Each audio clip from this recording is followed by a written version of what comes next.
Steel Toes and Scoreboards podcast. Like us on Facebook and Twitter. Hey, Kurt, you want a hot take? Yeah. Pete Rose should be in the Hall of Fame. He was a great two-strike hitter. Bill Laimbeer would have made Shaq piss himself. You really think so? It's Shaq, dude. Absolutely. Oh, for sure. Fun fact, Kurt.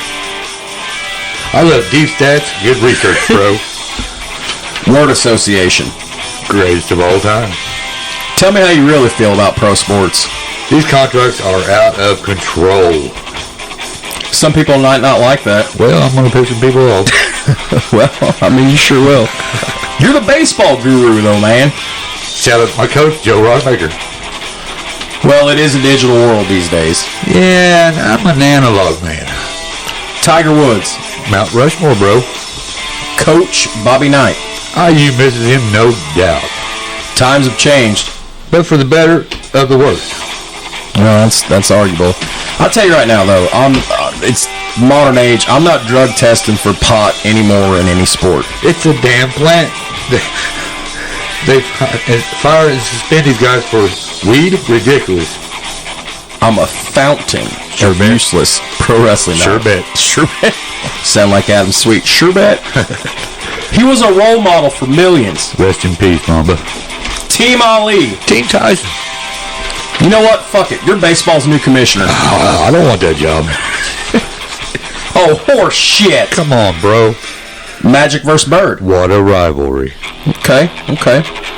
Boost ratings. Asses in the seats. You know what? Hot take. Tap the mic. He's the best I've ever seen. Nobody compares to him. Look at his legacy. All right, guys. Another episode of Steel Toes and Scoreboards coming to you now. All right, guys. Welcome to another episode of Steel Toes and Scoreboards. Jared Atkins, Kurt Kelly. Hey, what's up, brother? What's going on, bro? Just chilling on a Saturday night. Saturday night, about 9:30, December 4th. You know, we have not been here since November 12th. Yep, the whole month of November. Yeah, I know. Got away from us. Well, it's been busy. I mean, we got a lot to talk about, a lot of stuff to talk about, and that's interesting because we absolutely have nothing fucking ready to go. So the last episode we did, some episodes you just don't feel that good about. Some of them, not a terrible episode, not a good one. We kind of pushed through. I was adamant about doing Jack versus Arnie, and it sucked. Some episodes you just have one that don't click. Right. I mean, and then I definitely I don't think it sucked really. I mean, or for those who would have known Jack or Arnie, maybe got a little peek at their history. Yes. But you've been pushing me. You've been saying for a couple of weeks now. What have you been saying? I'm ready to do cast. Ready to get back on the mic. So we we have absolutely no idea what's going to happen tonight. I don't know if this is a bonus episode. I'm going to call this a hybrid because I'm going to mix a whole bunch of shit into this episode. But we were originally supposed to do the top 25 sports athletes. Well, me and Kurt couldn't agree on what a greatest athlete was. Right. I went with guys that were huge names, and Kurt went with guys that were just tremendous actual athletic ability athletes. Yeah. I thought of one just the other day that I did not have on my list. I have a copy of my list, your list. Wilkins. I love Dominique Wilkins. Was a great athlete. Clyde the Drexler. highlight reel. So yeah, that'd be an interesting topic. The problem right here in this yellow notebook, laying off over here by my side, I started when I first thought we were going to do the 25 greatest athletes or the 10 greatest, and then it went up to 20. There's 140-something names in this book. I was just listing possible athletes, and then I was going to go through and give a quick sum. And just that's going to be a workhorse episode. Yeah, so I got us out of that quickly, but we already talked about it. So eventually we might have to do it. So I really have no idea what we're going to. Well. But I want to start with talking about a little sports news here about your Pittsburgh Steelers. Did you hear the news today? No. You have no idea where I'm going with this? Where you're going with this. So this evening, on my way to the Masonic Lodge for our yearly Christmas banquet, Adam Schefter broke the news that Ben Roethlisberger has been talking to some teammates in the organization and some former teammates, and it has apparently come out that there's about a 90% chance this is going to be Roethlisberger's final year. Well, yeah. Now, he hasn't come out and said that publicly, but I mean, that's what everybody. For those that know who Adam Schefter is, he ain't wrong very often. Right. So, I mean, I'm not surprised. I'm gonna let you take this. I'm just gonna let you speak on this. I tell you the truth, and no disregard to Ben. Ben's a great quarterback. He's won 2 Super Bowls. Sure has. Been to 3 of them. Yes. But I would like to be sitting where the Bengals are sitting right now, in their second year or third year with a draft, Joe Mixon, with a draft pick quarterback and Najee Harris. Okay. And Roethlisberger could be tutoring that pick right now. If anything else. But I understand his love of the game too, and you want to play and you want to win, you want to help the team win, but he's just not the same Ben. He's not as mobile, and the mobility is kind of what made him. He's a big dude to bring down. Yes, absolutely. 6'5", 6'6", 260, 70. Yeah. That's a big quarterback. I don't call him Big Ben for nothing, And he's 39. I mean, we all can't be Tom Brady. He's wicked gay, by the way. Boo. Yeah, boo. He's a cheetah. A cheetah. But I'd seriously like to be sitting where Cincy's sitting right now. That would be. Look at you talking up your division rival. Well, they got a good looking mix. I tell you what. Yeah, I think a little bit helped out was they picked up Mike Hilton from the Pittsburgh secondary. He was a pretty good, back end defender there. I mean, they've got a good. They've got a good core. I mean, you got Mixon, yes, running back. You got Burrow at quarterback, yes. So and you got Higgins, you got Chase going deep, the deep threat. You got a lot of talent there, and Chase and Burrows were teammates in LSU, so they got a little history there, and that seems to give you a little edge sometimes, So, what happens with the Steelers organization if Ben comes out at the end of the season and say, "I'm done"? It's going to get pretty lean for a couple of years. You think so? Yeah, I don't. You don't think they're going to hit? I don't care how good your defense is. You don't think they're going to hit in the draft and get somebody, and you're going to go right back to 10-6 and maybe a playoff record? What I fear is I guess it's 10-7 or whatever now at the extra game. What I fear is we go 8-1. Okay. Gotta love them ties. And then here we are in the middle of the pack, and our draft pick. I don't know. We could have played for a better draft pick. I think a couple of years ago, even. Roethlisberger, a Hall of Famer. Oh, absolutely. Don't you think so? I mean, I believe so. Now, whether he's first ballot or not, this balloting shit. You have some guys that have waited for years and years to get in. Right. Some guys go in right away. I think Roethlisberger will go in. Does he go in first year of eligibility? I would think he would, with what he meant to the Steelers in the 2000s, and right. My God, he took them to a Super Bowl and they won a Super Bowl their second year. Yeah, pretty impressive. What was his rookie year? He was like they were 15-1 or something in a rookie year. Yeah, missed the playoffs. The funny story about his rookie year, so they get to the postseason and they lose, and Roethlisberger takes it hard because Bettis is retired. Right.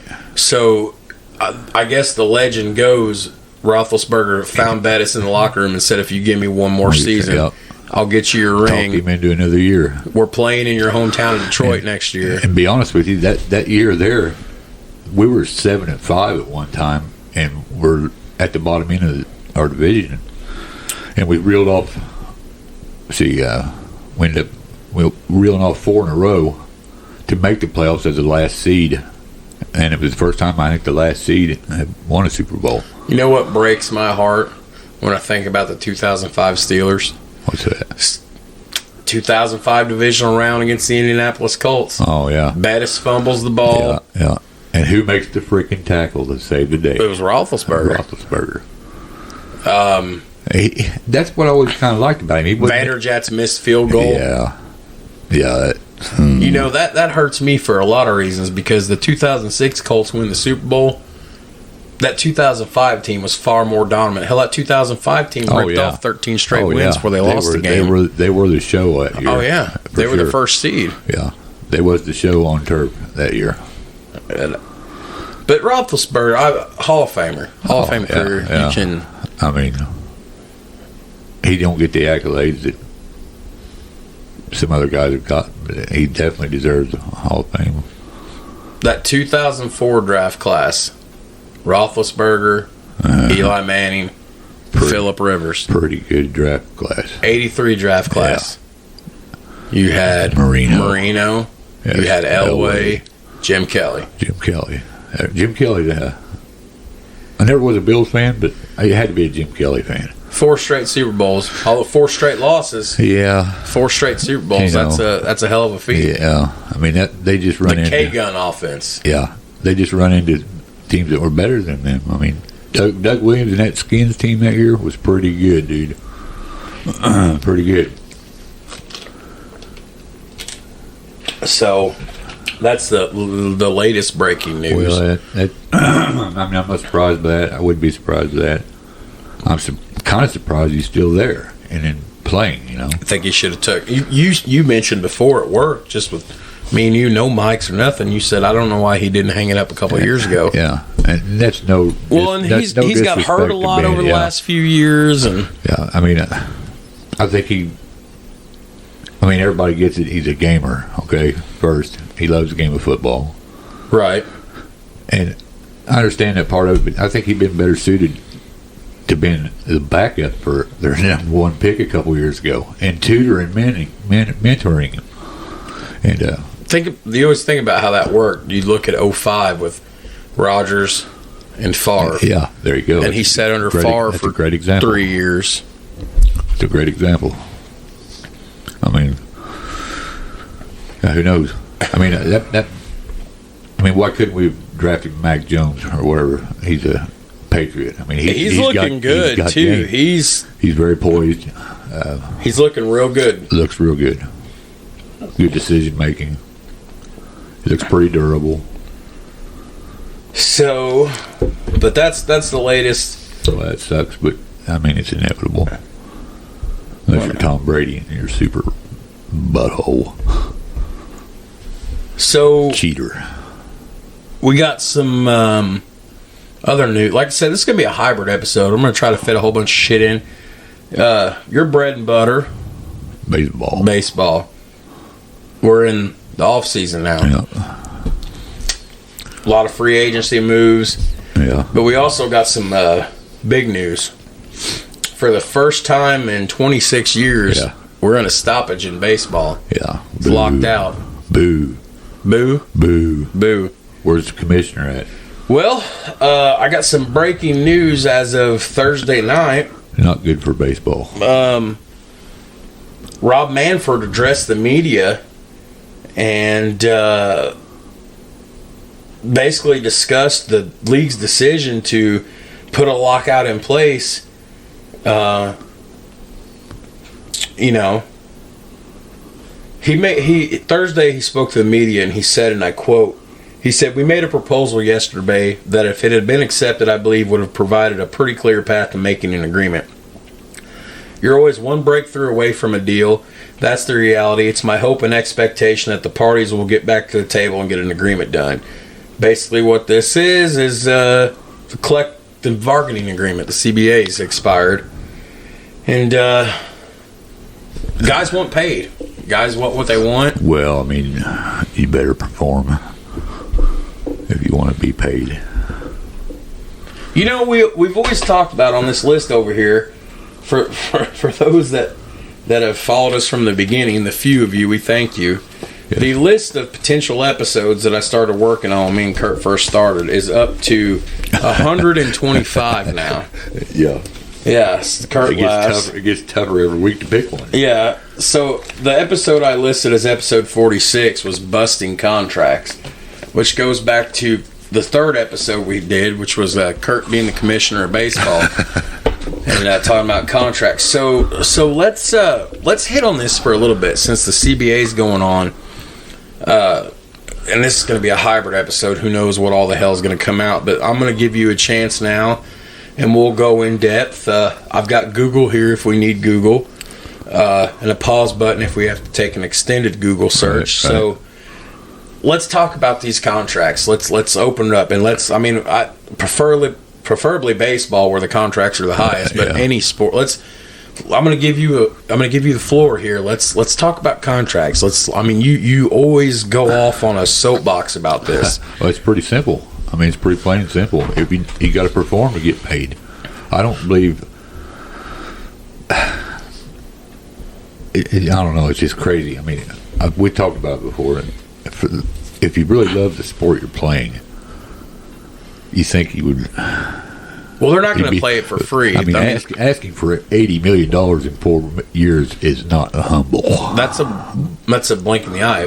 Bryce Harper's contract. It's not very humble. I don't think.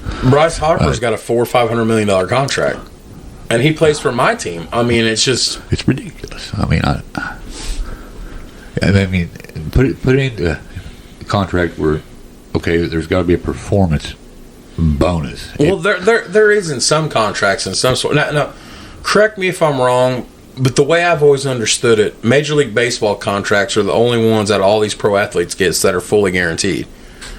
In the NFL, you have guarantees up to a certain number and performance bonuses. Same with the NBA and the NHL. But I'm pretty sure, to the best of my knowledge, Major League Baseball contracts are fully, completely guaranteed. You get that money whether or not. Look at Bobby Bonilla for the New York Mets. Bobby hasn't played in 20 fucking years. Yeah. He gets paid $1 million every year just for doing nothing until 2032.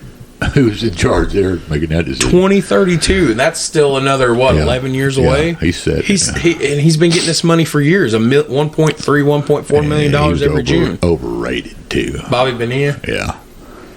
You're not a big Mets fan, are you? No, really.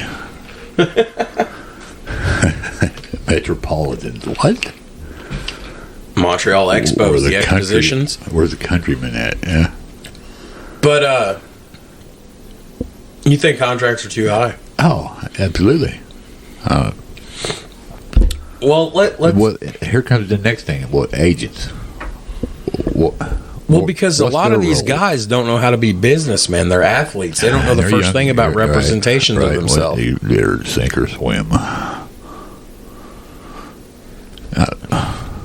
If you were the commissioner in Major League Baseball and you had the authority to start dictating some of these guys' contracts, are you slashing everything in half right away? You're getting at least half this money is going. Yeah. You're getting half of this. Right. And we're playing a kid's game. So you guys getting $100 million contracts for 6 years, you're going to get $50 million for 3 years. Yeah. You're going to cut it in half. We just got to start somewhere, I guess. But you're playing a child's game. That's always been your thing. It is. Is it not a kid? Well, yeah, but you're making a living this way too. These guys are doing, disrespect. That I've often joked that the reason these guys are pro athletes is so they don't have to go out and get real jobs. Right. But how many other guys that never get exposed or whatever, that have that talent, but they're working blue collar somewhere? And you know what? If they don't perform, they don't get paid. It's true. I mean, it's just hard for me to wrap my mind around that kind of money, I guess, for a kid's game. Like I told you before, I'd play shortstop for somebody for supper. Well, I like to eat too. And I go out there and I give her 110%. It's all. Why is it when the contracts get signed, they don't perform? How many instances can you think of that? Oh God, there's tons of guys. They sign the contracts and then they just shut down. Hangnail. Oh, I'm out for 3 weeks. Well, I don't know. So I've had a bad hangnail a time or two. Yeah, me too.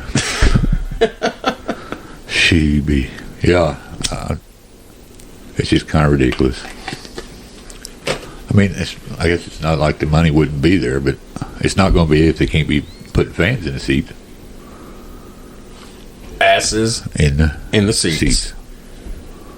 That is true. And right now, this lockout, it ain't good for baseball. No. It's another black mark. Let's see what else I got. Because we better hit a sponsor. Oh, well, you want to do that? Should we? Well, I mean, it's that season, so let's. So Kurt is holding an impressive rack in his hand. We got an 8-pointer there. Where did you come across that? My boy got it a couple years ago, right down here. So, all you hunters out there, check out Deer 30 Mineral on Facebook or at deer30mineral.com. A lot of good supplies and food plot stuff, and they've got great products like their clock stopper. Don't know a guy in the world don't love a big rack. Right. So check out Deer 30 Mineral. You will not be disappointed. So, there's some other baseball news here too.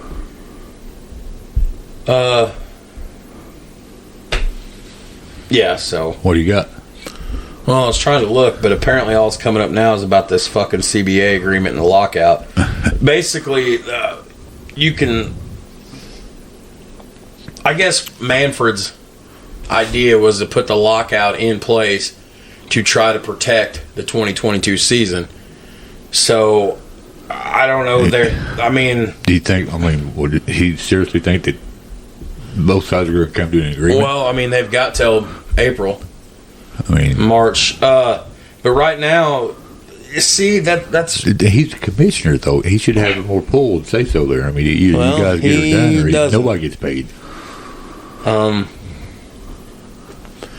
Major League Baseball spokesmen still think that the season's going to start on time. They threw the lockout in to protect the season, to make sure that we have a season. They're estimating spring training is going to start on time. That's only, 2-3 months away? Yeah, you can still buy tickets right now. How does the lockout impact free agency? Basically, during a work stoppage, teams are not allowed to sign free agents. They're not allowed to offer contract extensions or renegotiations. This also puts salary arbitration and the Rule 5 draft on hold pending a new CBA. So this impacts a lot of things. Right. You know, people still don't understand, and growing up I did until I started getting more into learning more about the business side. This is still, at the end of the day, a business. Yes. It has to be ran like a business. Yes, they're playing a game for a living. They're making money for a living. It is a sport. It's entertainment. But at the end of the day, the Major League Baseball, the NHL, the NBA, it's all a business that turns a profit. So it has to be ran like a business. Right. So... which... they need to start fixing some things, man, because... Come here, Lucker, dog. Baseball's in the dumps right now in ratings. Oh, yeah. Come here, Luck. What you doing, Buck Luck? Oh, you miss me? You gonna turn around here and let me rub that butt here in a minute, ain't you? He's terrible. What you doing, Luck? Old man Wuckers? Oh, Wuckers? He's an old man, Kurt. Yeah, he's an old man. He just needs a drink. That old hip. He's a tough old bird. Yeah, he's a tough old bird. He's still got enough in him to cuss me out every once in a while. Like when you don't feed him. He did it like he don't ever get fed. He eats better than I do, I think. Yeah. Yep. Old hips bothered him. Yeah. He had to leave the house and go to his bed now. Yeah. He's going to lay... Yep. He has a hard time getting comfortable. I mean, I don't want to see him suffer. He hears us talk about... Look at him. He's looking at us. He knows we're talking about him now. He's no dummy. He's a very smart dog. He's been a dang good dog. Man's best friend, you know. That's... Yeah. I could walk outside for 2 minutes, come back in. He's just like, "Where you been? Where you been? Where you been? Where you been?" So, I mean, that's really all I got so far on that. What's the NHL looking like nowadays? Oh man, You know, I got that NHL app right here. That's why I wanted that. I've been all up in hockey. I love hockey, dude. I just ain't been following it. I need to get that app on my phone. So the Predators are playing right now against the Montreal Canadiens. And it looks like we're tied in the third period, 3-3. So, what's Pens doing? Let's check out your Pittsburgh Penguins here. See if we got any notes on them. Pittsburgh Penguins. They play tonight at Vancouver. Sidney Crosby is back again. He is in my starting lineup in my NHL fantasy. Man, he's got a set of hands, dude. And a great skater. I believe, if I'm not mistaken, Crosby was the quickest player ever to hit 100 goals. Yeah. So he's got great hands, and he's got a great skater. Last night, I mean, what kind of where did we at the standings? Where is everybody at? Well, I mean, it's early, right? But what's actually getting on the season? Last night was a pretty good night, and I watched part of the game on the NHL app on my phone. Last night, in my opinion, the best player in the NHL right now, second-year guy. I had the number 1 overall pick in our fantasy hockey draft, and I'd selected him. He was a forward, Connor McDavid, plays for Edmonton Oilers. So last night, the Oilers and the Pens went at it. So Connor McDavid versus Sidney Crosby, and that was a hell of a game. Oilers won 5-2. Or no, it was Wednesday night. I thought it was last night. It was Wednesday. Pens, I haven't really followed it like I did back in 17, 18, 16. We're going to do a future episode on the Stanley Cup Finals, Pens versus Preds. Fuck you, Kurt. Pens in 6. Thanks for bringing that up. So we just had a lot more weapons than you guys did, Kurt. The standings right now in the league. In the league, the best team in the league right now, at 17-4, is the Florida Panthers. Yeah, I heard it was pretty good. Yeah, well, the Miami Panthers, Florida Panthers, Alexander Ovechkin, and the Washington Capitals are 15-4. That's pretty damn good. That's not good. Toronto 17-6. And the worst team in the league right now, with a whopping 5-15 record, is the Ottawa Senators, who, by the way, the Jacksonville Iceman, for those of you that are local that listen, the Jacksonville Iceman, for a year were the Owensboro Icemen, who for many years prior to that were the Evansville Icemen. They played in the ECHL, the Eastern Central Hockey League, or whatever the fuck it was called. The Evansville Icemen at the time were a feeder league for the NHL for the Ottawa Senators. They're in last. The Seattle Kraken, the new team who dropped the puck on their inaugural season on the opening day, they are 9-13. Kurt's Pittsburgh Penguins. Let's see, they are 10-8. Yeah. The Preds are 12-10. So we're both kind of limping along there. Yeah. But the top. So in the Western Conference, in the Central Division, Minnesota's on top. In the Pacific Division, the Calgary Flames are on top. So then in the Eastern Conference, in the Atlantic Division, Florida Panthers are on top. And then in the Metropolitan Division, Capitals are on top. So, 16. I mean, it's early. Right. Playoffs ain't going to hit till April. They play how many games? 60 or 80 games? Something like that. It's kind of like the NBA, I think. Yeah, very similar. 16 teams will make the playoffs, same as the NBA. I love hockey NHL playoffs. That's pretty good. I get people that ask me, when are you guys going to do some puck talk? When are you guys going to do some puck talk? I'm like, I don't think Kurt's that big of a hockey guy. Because, I am. I just haven't followed it the last couple of years like I usually do. There's several hockey episodes on this list, and I keep wanting to get into the Islanders winning 4 straight cups. There's not been a team in any sport baseball, the NHL, the NBA, or that's won 4 straight championships. That's impressive. And in the late 70s, early 80s, the New York Islanders did it 4 times. That's pretty impressive. I guarantee I can't remember any of the guys. I wasn't even born, obviously, but even going back hearing about them, I won't know any of the guys, but it's an impressive feat that needs talked about. Yeah, for sure. So, okay. Shoot these cars. So, okay, Kurt, that takes up 30 minutes time. Now what? Give me something. Well, what kind of NBA news we got? I don't even have the NBA app on my phone. That's how disconnected I am. Yeah, I would be too if I was a Lakers fan. So I'm going to clear the table on this.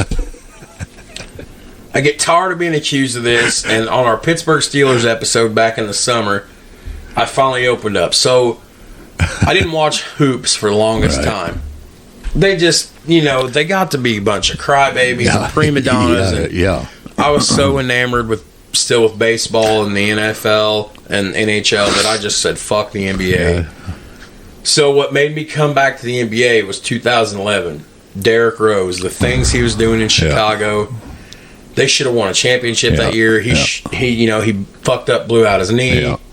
So when I came back in, it's like I'm gonna root for the Pacers, and I have, and the Pacers will kind of be my team.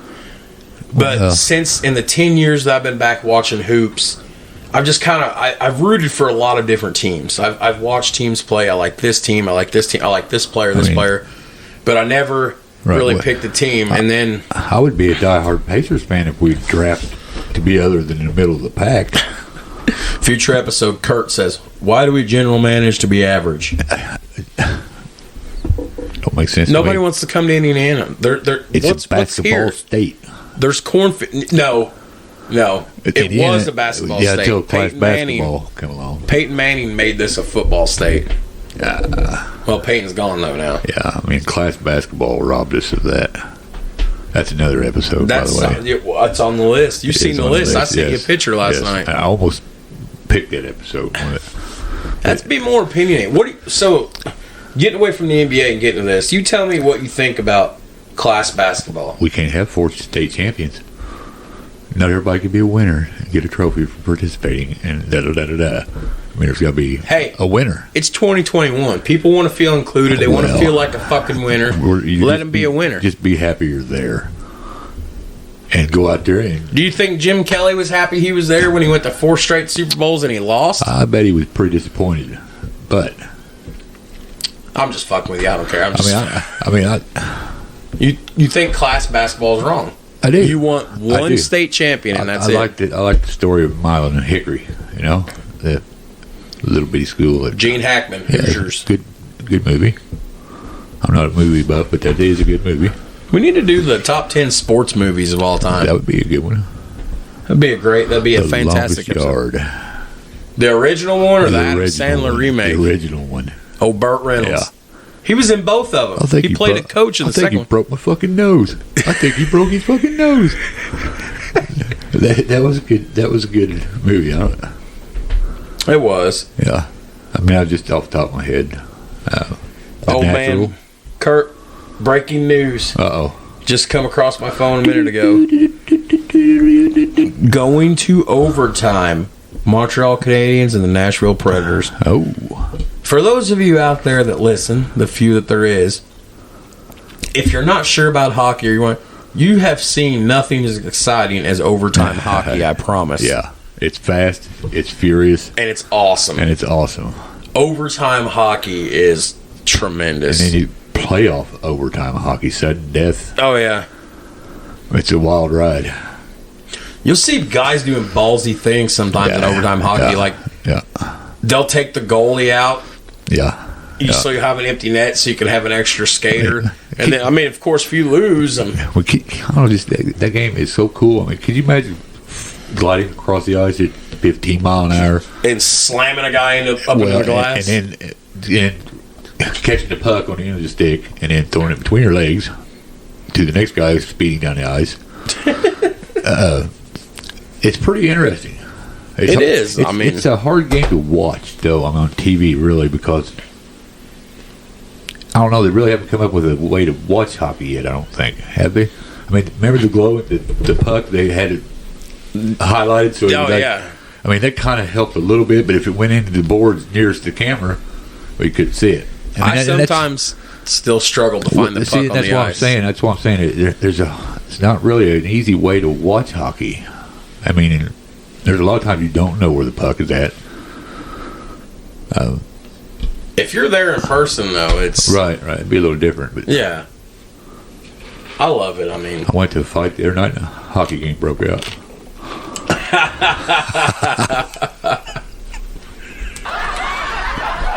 Kurt's over here like, hit the laugh track, hit it. You big dummy. Well, and yeah, I mean, they even give you a stick, full contact sport, and it give you a stick. Dang, gladiators. Waiting for a guy to take that stick and just wall up a guy with it. You've seen it happen. You know you have. You've seen the highlights. I've seen guys get bladed across the face. You remember Happy Gilmore? Yeah. Adam Sandler goes, I got the only record for ever taking my skate off trying to stab a guy.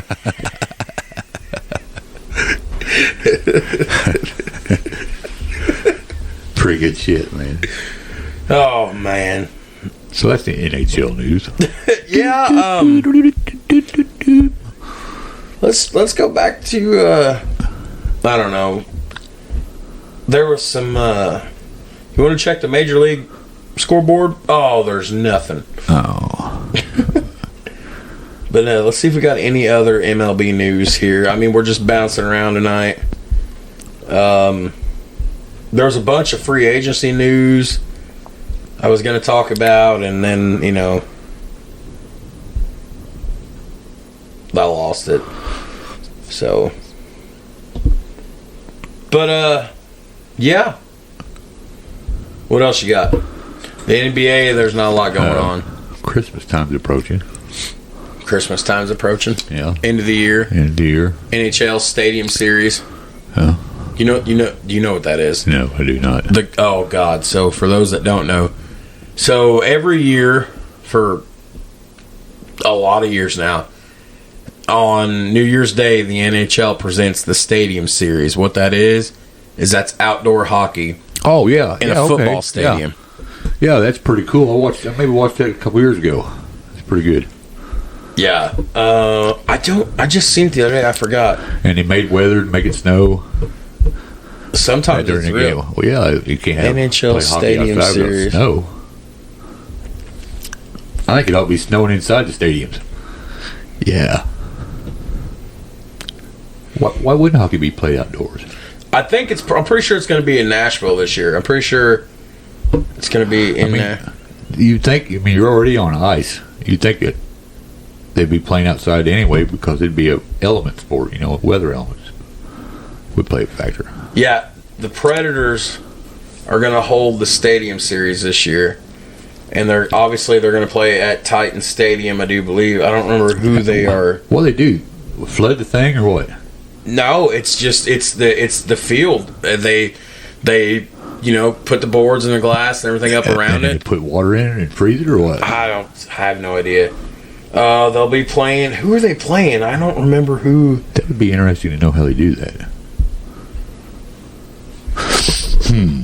So they've already got their Stadium Series jerseys out. I don't remember who they were playing. The Tampa Bay Lightning, February 26, 2022 at Nissan Stadium. Huh. It used to be earlier in the year. What if it's 80 degrees? They're still going to play outside. Okay. Why you got to say something like that? Well, golly, it could happen. You know the way the weather is nowadays. Holy shit. We're supposed to get snow Tuesday. Nah. It'll rain. It'll rain here. It snowed just about 50 miles north of us. You're just like, nah. Well, it never hits us. It always goes up to Terre Haute and Indy. We never get any snow. It pisses me off. 1927 New York Yankees. Murderers Row. So I hit on YouTube for that last night. Yeah. Boy, it's a great team. Yeah. Greatest nickname ever. Yeah, it's hands down the greatest nickname ever. So I got a little audio I want to play here. Boo, Yankees. Nah, just chill. So, Murderers Row Yankees. Pinstripes. Pinheads. I want to play a scene for you. I'm going to play, obviously for you listening, I'm going to play the audio. We don't own any of this. But it's a scene from the 1993 hit film The Sandlot. Ah. So the boy takes his stepdad's autographed Babe Ruth ball. Yeah. And the Beast gets a hold of it. Yes, the Beast. You got it. So just they pull it up. The man that owns the Beast, played by the legendary voice of Simba, James Earl Jones, or Mustafa, excuse me. Yeah. So he plays the blind neighbor, Mr. Myrtle. Yeah. And he says, I'll trade you for it. And let's You're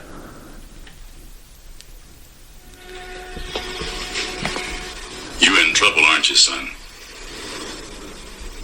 Yeah, well, that was my stepdad's ball. I took it without asking. It was signed by Babe Ruth. George signed this? George Herman Ruth? Yeah. I take it back. You're not in trouble. You're dead where you stand. Hold on. Hold on. This is a great movie. Yeah, absolutely.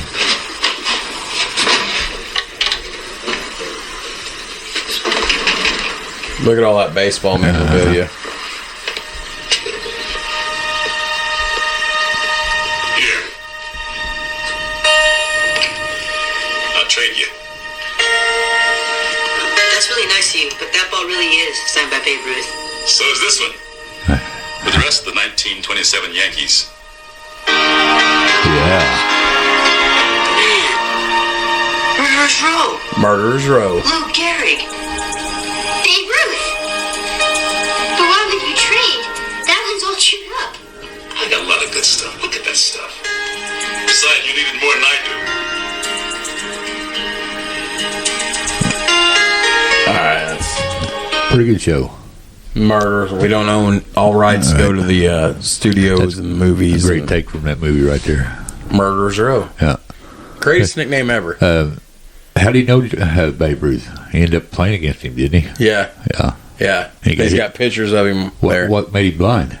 Took a fastball. Yeah. Lights went out. Lights went out. He used to be. He said he'd have hit. He used to crowd the plate. He said pitchers hate that, so they tested him. Yeah. Said took one right to the side of the temple. Yeah. Lights went He out. said he would have beat. Yeah, he said he would have beat Babe Ruth. Yeah. Good show. So, do you know who all was on that Murderers Row team? I do not. Well, we're fixing to get into it. If I can find the lineup here. Robinson Cano.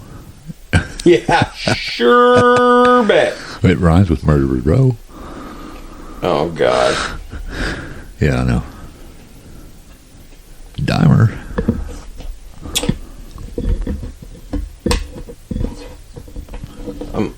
I just realized something here. Listen to this. Where's it at? Owner Jacob Ruppert is the man most often credited with building the team, although general manager Ed Barrow may have had to do as much with it. In a game of a July series against the Washington Senators, the Yankees beat their opponents 21-1, prompting Senators first baseman Joe Judge to say, "Those fellows not only beat you, but they tear your heart out." So let's see if we can find the lineup here. Let's see. Come on. Where's the lineup? There's Kurt. Fires up a Marlboro. So here's the starting lineup. Center fielder, Earl Combs. Shortstop, Mark Koenig. Never heard of him. Know who's in right field? George Herman Ruth. Who's first base? Lou Gehrig. Left field? Not sure. Bob Musial. Really? Second base, Don't know. Tony Lazzari. Never heard of him. Third base, Don't Joe know. Duggan. Never heard of him. Dugan. Catcher, Pat Collins. Several of them I never really heard of. Who was their number one starting pitcher. Had a 2.63 ERA. Don't know. Wade Hoyt. Who? Wade Hoyt. Huh.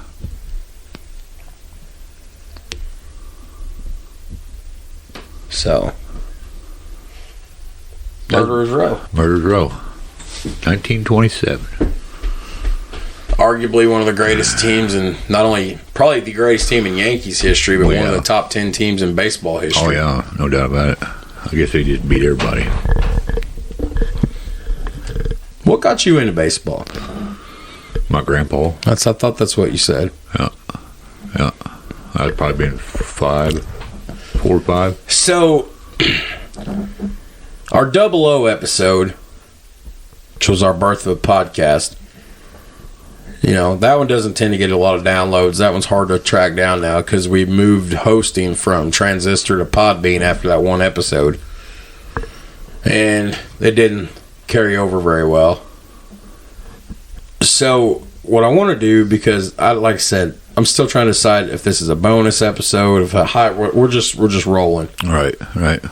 So, tell everybody about, if you want to, tell them about when the Houston Astros called into middle of nowhere, Indiana, and because some people think I'm full of shit, so just tell them about Kurt Kelly and the Houston Astros. Well, I've been in my sophomore year. My coach would have gotten a call from an Astros tryout camp. Shout out Joe Rodemaker. And they said they had 2 openings. If he knew of anybody that, you know, he could send that way, it would have been me and Steve Cavanaugh if I would have went. But I did not go. Did he go? Yeah. I could have had your rookie card, you dick. He tried to talk me into going, I don't know, several times, and I just... You were a high school baseball standout. Bar Eve. Had your name in the paper a time or two. Oh, yeah. Yeah? Yeah. I did all right on the baseball field. So what happened? Why aren't you a retired major leaguer now? Life, I guess. I don't know. There's a lot of different paths, so to speak. You know? I could have had a rookie card. Well, could have had a Kurt Kelly rookie card. I don't know if I was that good or not. You never know, I guess. Yeah, I'm like... If you could have played baseball for a living, Yeah. where do you think you would have went? Well, I didn't even know where I wanted to go. Pittsburgh. No. The Dodgers. I'd like to play third base for the Dodgers. But I guess, you know, maybe Cincinnati wouldn't have been too bad. Been close to home. Yeah. You never know. Never know. Yeah. I mean, there's a lot of unknowns there. I mean, maybe I could have made it. Maybe I may not have. I don't know. Maybe I could have made it. Maybe I could not. Well, I mean, I don't know. I should have went to that tryout. I can ball. I have good hands, man. I can bet you. Yeah. I mean, soft hands. Not literally soft hands, but... Did you teach your boys baseball? Oh, yeah. Right out back here. I had a little... They just didn't have the love for it that you did they? No. But my youngest one, you met tonight. Yeah. He was good. He'd give his old man a run for his money. Really? Yeah. He was that good. A lot of talent. The oldest one, he could be if he would... Put his mind to it. Yes. I mean, I had a little wiffle ball field built out back Just here. right out back here. Yeah, I mean, we're sitting right here. We'd been in the right field fence. We've been in the trailer here. Up on top of there, been home run. Home plate, been down by the fire pit. It looked pretty cool. I had lines painted and everything. Had a little pitcher's mound out there. We played every night. Look at you. Working at the coal mine then? No. No? I was hauling furniture then. Hauling furniture. Yeah. And went from an MLB prospect to hauling furniture. a lot of foggy nights. Yeah. You know. But it's all right, brother. We had a lot of fun, though. I mean, I know they had fun. I didn't mean to make you feel bad. No, I'm not. I mean, I don't feel bad. We had a lot of fun, and you know what was crazy? We was using a little bitty wiffle golf ball, all right, with the holes in it, of course. Yeah. And I put a little tape on it for a little flight, and we was using actually a shovel handle for a stick. And you would not believe, after all that we played. I mean, we about played every night there for a month or two. Yeah. And of course, they were in Little League then. You should have seen them play in Little League. I mean, they were hitting everything, man. And I asked Tyler, I was like, my youngest boy, was like, you guys playing out back here is really helping. He's like, yeah, Dad, it looks like a watermelon coming in there. Well, think about it. That little bitty ball on it. Yeah.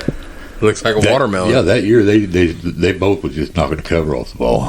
It was pretty great. That's your favorite thing to say. Knock the cover off of it. Yep. Powder it. Powder it. Yeah. Denny Hill could powder a softball.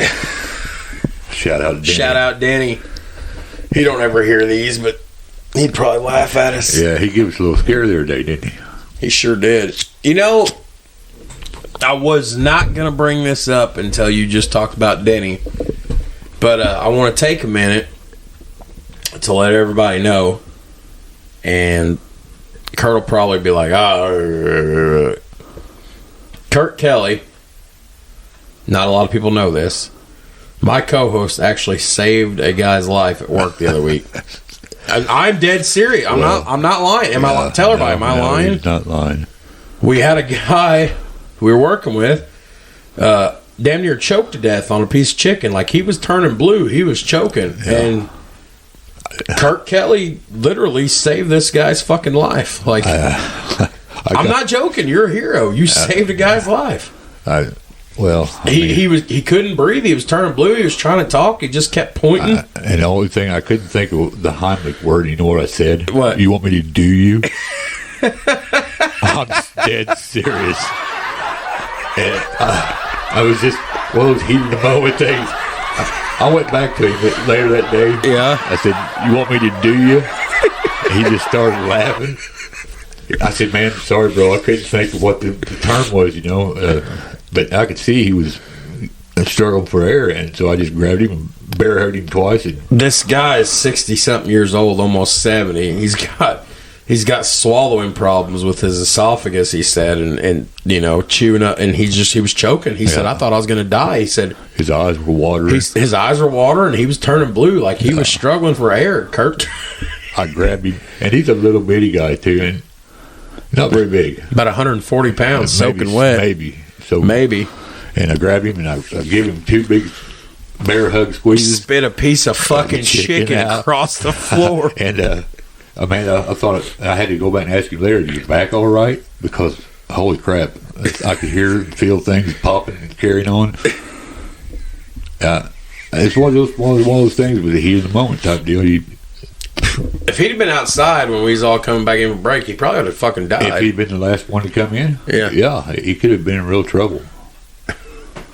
You hate that. I'm not a hero. I'm not no hero. You saved a guy's life. Well, you really did. I mean, anybody else would have done the same thing. I'd like to see the son of a bitch to wrap his arms around me and Heimlich me. Time out, bro. Could you see? I just had a visual there, man. Time out. Could you see somebody trying to Heimlich me? We could get her done somehow. We can't do it. Get a crane. Actually, if a guy remained calm, you could probably take care of yourself, you know. But at the time, I just stick your fingers down your throat. You know, I mean, you could lean up against a chair or something, or I mean, something. But I don't know. I'm no hero for sure. Yeah.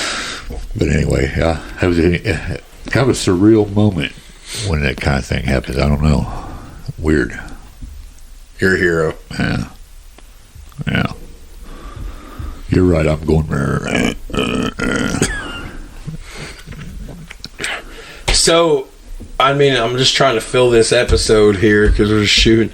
So, like I said, November 12th was the last time we talked. In that amount of time, we started a bunch of episodes, kind of like we were going to do. We kept him hauling around. We're at a weird point where I just couldn't figure out a fucking topic of what I wanted to talk about. He struggled all week, folks. Oh, man, for longer than that. Like, we're going to do this, we're going to do this. I started 2 or 3 episodes of notes. I clipped them.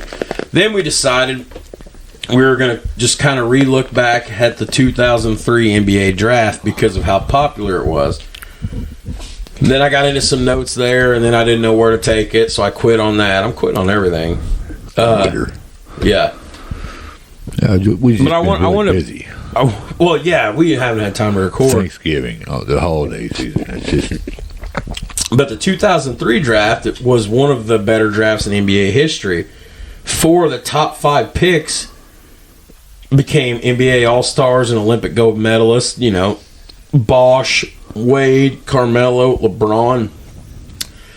And of this draft that happened 18 years ago, there's only 2 players left in the league active from the 2003 draft class. My boy Carmelo Anthony. And LeBron. And my boy LeBron James. I can't believe I called LeBron my boy, but I turned over a new leaf on LeBron. You know, you go back through my Facebooks and Twitter, and I called him King Bitch or Queen LeJames. You know, Queen LeBron, Queen James. I mean, but I turned over a new page on LeBron. I mean, his accolades speak for themselves. Yeah, they do. Yeah. LeBron's a Hall of Famer. Oh, yeah. LeBron's going to go down as one of the top 10, top 15 players of all time, top 5, top 3, top something. Right. Mount Rushmore. I'd probably put him on there. I'd go ahead and make a hot take. Yeah, he's got to go on there. I'd put LeBron on Mount Rushmore basketball. Yeah. So yeah, we're at a weird point. That's why this episode we're doing it the way we're doing it tonight. Because I said, I don't know what I want to talk about. Every morning. We're going to do this. Yeah. Then after first break, it'd change. So we'd stick that. Then the next morning, hey, we're going to do this. And then like last night, I called him and said, let's do this or this. Or what do you think? So he said, let's do this. And I said, okay. And then I called him tonight. He said, what are we doing? I said, I don't know yet. I got here at 8:30. He said, what are we going to do? I said, I don't know yet. We got here at 9. We started at 9 o'clock. What are we going to do? I don't know yet. Yeah. So we are going to work on a new intro. While we're recording, we got the mics on. This is going to be kind of loud. This will be the first time we ever play this while we're still talking. Steel Toes and Scoreboards podcast. Like us on Facebook and Twitter. Hey, Kurt, you want a hot take? Yeah. We've had this intro right here that's playing. Hall of Fame. I'm going to turn that down since we're live right now, but I feel like it's getting stale. Yeah. So what I mean by that is we still don't have a huge audience, but we've got an audience now, more so than we can say when we started. Right. And I feel like greatest of all time. Tell me how you really feel about pro sports. I feel like this right here is getting stale. Yeah. Well, so if I feel like it's getting stale, then I feel like they're probably thinking it's stale. Right. So we started working on a new intro, which I didn't get finished. What I ideally would like to do, and you just listen to it. Listen to this a minute. Mount Rushmore, bro. Coach Bobby Knight. You misses him, no doubt. You can hear us. You can feel like we're reading it. Yeah. In a perfect world, I would just ramble off something, you would fire back. Right. Or in a really perfect world, if I really wanted to spend that much time in the studio on Audacity mixing this down, I would pull snippets from every episode. Right. And hodgepodge them son of a bitches together. There you go. But that takes a lot of time. And I'm not the greatest producer. If we had somebody we could pay $20 an episode to produce it for us and make it, I would do that. But we've been working on a new intro because I feel like if it's getting stale to me, then it might be getting stale to them. That's a good take on that, yeah. So, we might re-record. I told Kurt's gung-ho for a late night, kind of. I don't know how late. We'll see. But we'll see. But, I'm old. He's old. Yeah. But he looks well rested today. You look better. You got good color today. No, you look like you had a good night rest last night, maybe. Yeah, probably. I slept pretty good. I mean, I've got a whole 2 liter plus a 44 ounce cup here. I'm good for a while. Right. Oh. Guess what I had for lunch yesterday? I stopped in Corden on the way back from New Albany. Corden. Yeah. I'm not sure. The only one of these around here that's close. Waffle House. Ooh. I know a lot of people out there rolling their eyes. Listen, I am fat. I don't care. And I am down for some greasy ass, disgusting, but stick to your ribs filling. So I smashed the fuck out of Waffle House yesterday. I got me a Texas cheesesteak patty melt. I got extra hash browns. I got an extra bowl of grits, and I got a waffle. I smashed that shit about 1:30 in the afternoon. Sounds pretty good. Oh, it is. Yeah.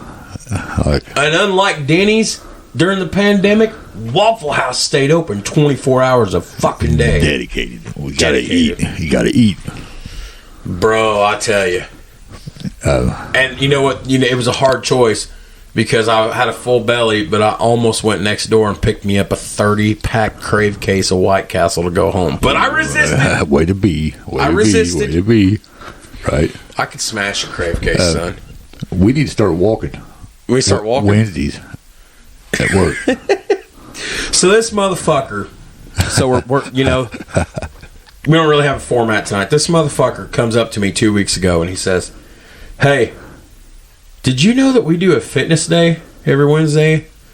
I'm like, "Yeah, I heard something about it." He goes, "Basically, the office people in production, if they want to, from like 8 to 3, somebody goes walks 15 minutes. He goes, "Let's go walk." I said, "Kurt, it's December," or it was November. It was the day before Thanksgiving break. He said, "Let's go walking." So I let this dummy convince me to go walking around the plant. And 15 minutes, most people can make 2 or 3 laps around the entire outside of the plant in the office. We only made it one because I'm fat. Well, we did good. I thought we did good. But we also picked up trash. Yes. A truck driver lost a piece of hose or something along the road, and I picked it up and dragged it with us. Right. And we seen a crane take off, didn't we? Yeah. Down there in the water. Yeah. It's pretty cool. It was a nice day. It turned out to be a nice day for a walk that day. Yeah. And then he goes, "Let's go walking every day, every Wednesday." I'm like, "It's December, bro." I mean, yeah, no. Well, all right. Well, I tried. I mean, maybe. I mean, it just be. It's not January or February yet, so. I mean, if we're going to eat a Waffle House and we're going to smash waffles and Texas cheesesteak patty melt. We need to walk on Wednesdays. Man, them grits. Okay, here's the real question: grits, salt or sugar? Sugar. I put sugar in mine. Oh yeah. Yeah. High five. Yeah. What about chili? Hot or sweet? I like sweet chili. Chili and barbecue are the same because they do not have to be hot and spicy. No. Well, I associate eating with pleasure, not pain. not pain. I mean, if I'm literally on fire at the table, I'm out. Go be on fire when it comes out the other end too. It very possibly could. Yes. Might as well just go set in the water to cool it down a little bit. Here we go. We're wiping it with the trees again.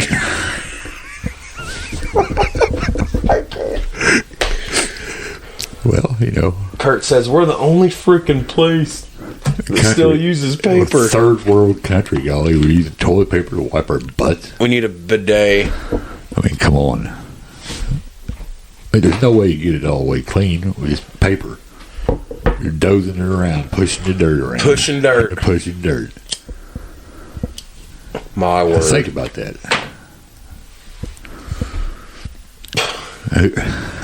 Somebody made a bunch of money on coming up with toilet paper, Holy crap. They got rich off of it. Yeah, they did. Ass wipe. How do you like this for a future episode? LeBron versus Jordan. Jordan. How you like this one? The team history of the Boston Celtics. That would be pretty cool. Red Auerbach's what comes to my mind for some reason. How about this? The Life and Times of Peyton Manning. Even though he's not, it sounds like he's dead. It's just, he's not.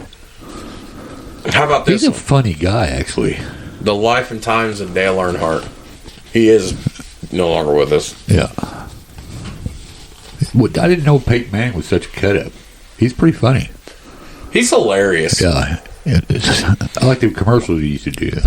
If you like 6'5" quarterback, 6'5", 230 pounds, meat. laser rocket arm. Cut that meat.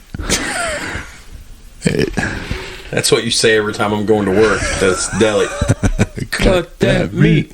Cut that meat. Heck yeah. You big dummy. What time is it? Right now it's only 10:30. Are we there yet? No. Are we there yet? Are we there we're yet? gonna pause for it. We're gonna take a 5-minute break. Right on. We'll be back. The conversations that we have when these things are off. I only knew. You good? Yeah, I'm good. Made you choke up a little bit there. Some of the things I was saying. Yeah, absolutely. Holy shit. I got a dirty, filthy mouth when the mics are off. Potty mouth. I mean, you got a potty mouth too. We're dirty, ornery men. Well, we're men. And rulers of the world, we son. are visual creatures. Boobies. I mean, I'm not gonna lie. I mean, it's not safe for work. Men like boobies. I mean, it's just yeah. I mean, boobies is such a funny word. boob. So getting off track. You know what age I was when we got taught sex ed? We were like 10, 11 years old. So we're talking 4th or 5th grade. Right. And the teacher made the mistake. Instead of saying breasts, she said boobies. You don't say boobies In the 4th or 5th grade. and they separated us. The girls had one class. We had the. So you don't take a bunch of 10 or 11-year-old boys and say the word boobies. No. Because you know what we all do? Guarantee it's like, she said boobies. She said boobies. That's such a boob word, too. You don't do that. She Boob. said boobies. Breasts. Yeah. You know, a normal teacher, if you're going to be honest, you're going to do it the right way. You're going to say breasts. Breast. But she thought it would be okay to just, make it uncomfortable. Try to make it comfortable for us. I bet she was sorry about that. She said boobies to a bunch of 10 and 11-year-old boys. I bet they're all like, We all cracked up. She said boobies. you dorks. So the girls have their own class, and they're all taking this serious because of the changes their body's going through. And then you got 10 and 11-year-old boys, and we just don't even care. I can't remember what age. We were still at that age yet where for about another year or two, we were still unsure about girls. Thought they were, cooties and bringers of diseases. Right. And isn't that weird how that works? Yeah, and then about 2 years later, all you do think about is the boobies. Yeah. Well, they kind of develop before guys are a little bit. A lot mentally, too. They're still developing over us. Yeah. We're primates. Dude, there was an episode. So I love my Family Guy. Yeah, I like Family Guy. So there's an episode. Oh, Peter. There's an episode where in one of the throwback cutaway scenes, they're in caveman times, and they're talking about the first time people had sex. So up walks Caveman. He grabs her by the arm. Me, you, sex. And the guy go, him legend. So, gonna lose every sponsor we got. Well, speaking of sponsors, what do you say we one of the few we got. We've not done shit this episode. This is just, it's good. This will just help us. Holiday episode. Well, this will help us get back into rhythm a little bit. Yeah. So here we go. Oh, better turn it. You like that beat, don't you? Yeah. That is a nice beat. Yeah. That's loud. So check out Glary Guitars, or check them out on Facebook, or glarymusic.com. Reasonable, affordable instruments, acoustics, electric, basses, fiddles, not violins, fiddles, anything you need, all sorts of equipment, gig bags, guitar cases, anything you need. I personally purchased 2 $80 acoustics back in January, one for me and one for a buddy of mine. Kurt's held it in his hand. Oh, no. No, I didn't. Boobies. Oh, man, that was... Damn. We're in the middle of an ad read here. Damn it. Kurt personally held the guitar and played the guitar. I can't. God. This is such a terrible episode already. Squirrel! So Kurt personally held the guitar, played the guitar, and he goes, there's no way this was an $80 guitar. Looks, sounds like a $300 to $500 instrument. Ready to play out of the box. Yeah, I had very little setup right out of the box. I just had to adjust the neck just a little bit. Give him a call. 1-606-404-6286. Again, 606-404-6286. Check them out at Glary Music. Glary is spelled Glarry. You guys will not regret this. If you're looking, especially with Christmas, to somebody's wanting a new acoustic, but you don't want to break the bank, or if you've got a young one ready to start getting in, highly recommend them. Yeah. And that's that. Kurt held it in his hand. Son of a bitch. They are a good sounding guitar for sure. They are. They really are. I was surprised at the volume they carried.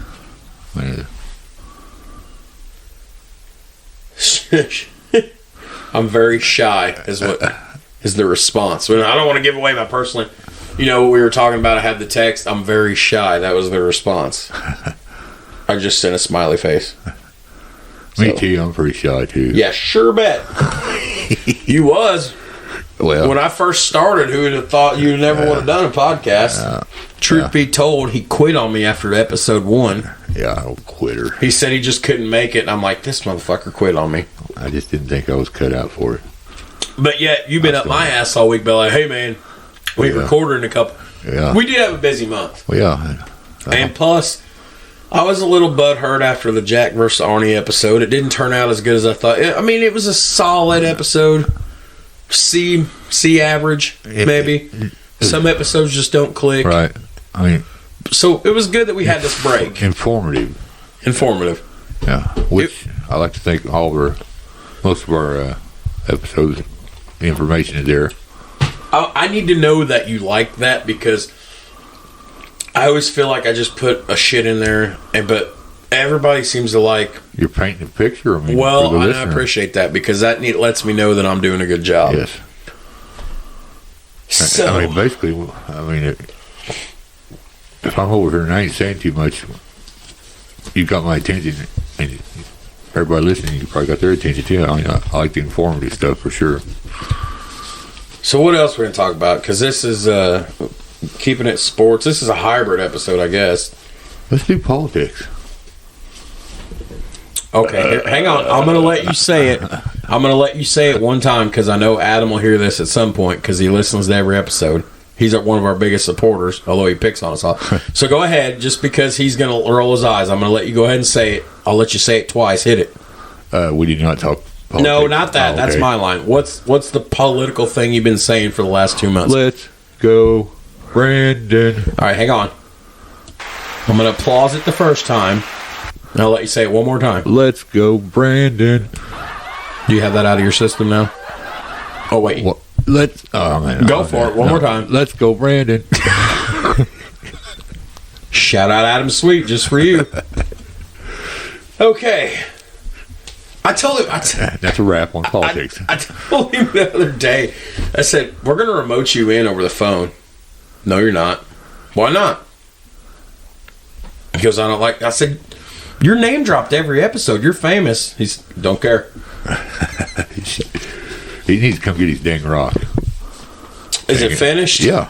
Did you not see it? It's dark. Oh, yeah. It's dark. Well, we'll have to check it out here shortly. And you'll laugh when you see your rock. I spelled it wrong right off the bat. I just have to go ahead and admit that. We ought to call somebody and bring him in on the air. Just to see what happened. Which we need Corey's number, huh? I can. I mean, I can hook up the BTA and I totally could. Boo, Bengals. Yeah. And they drubbed the Steelers. Holy crap. That was not funny.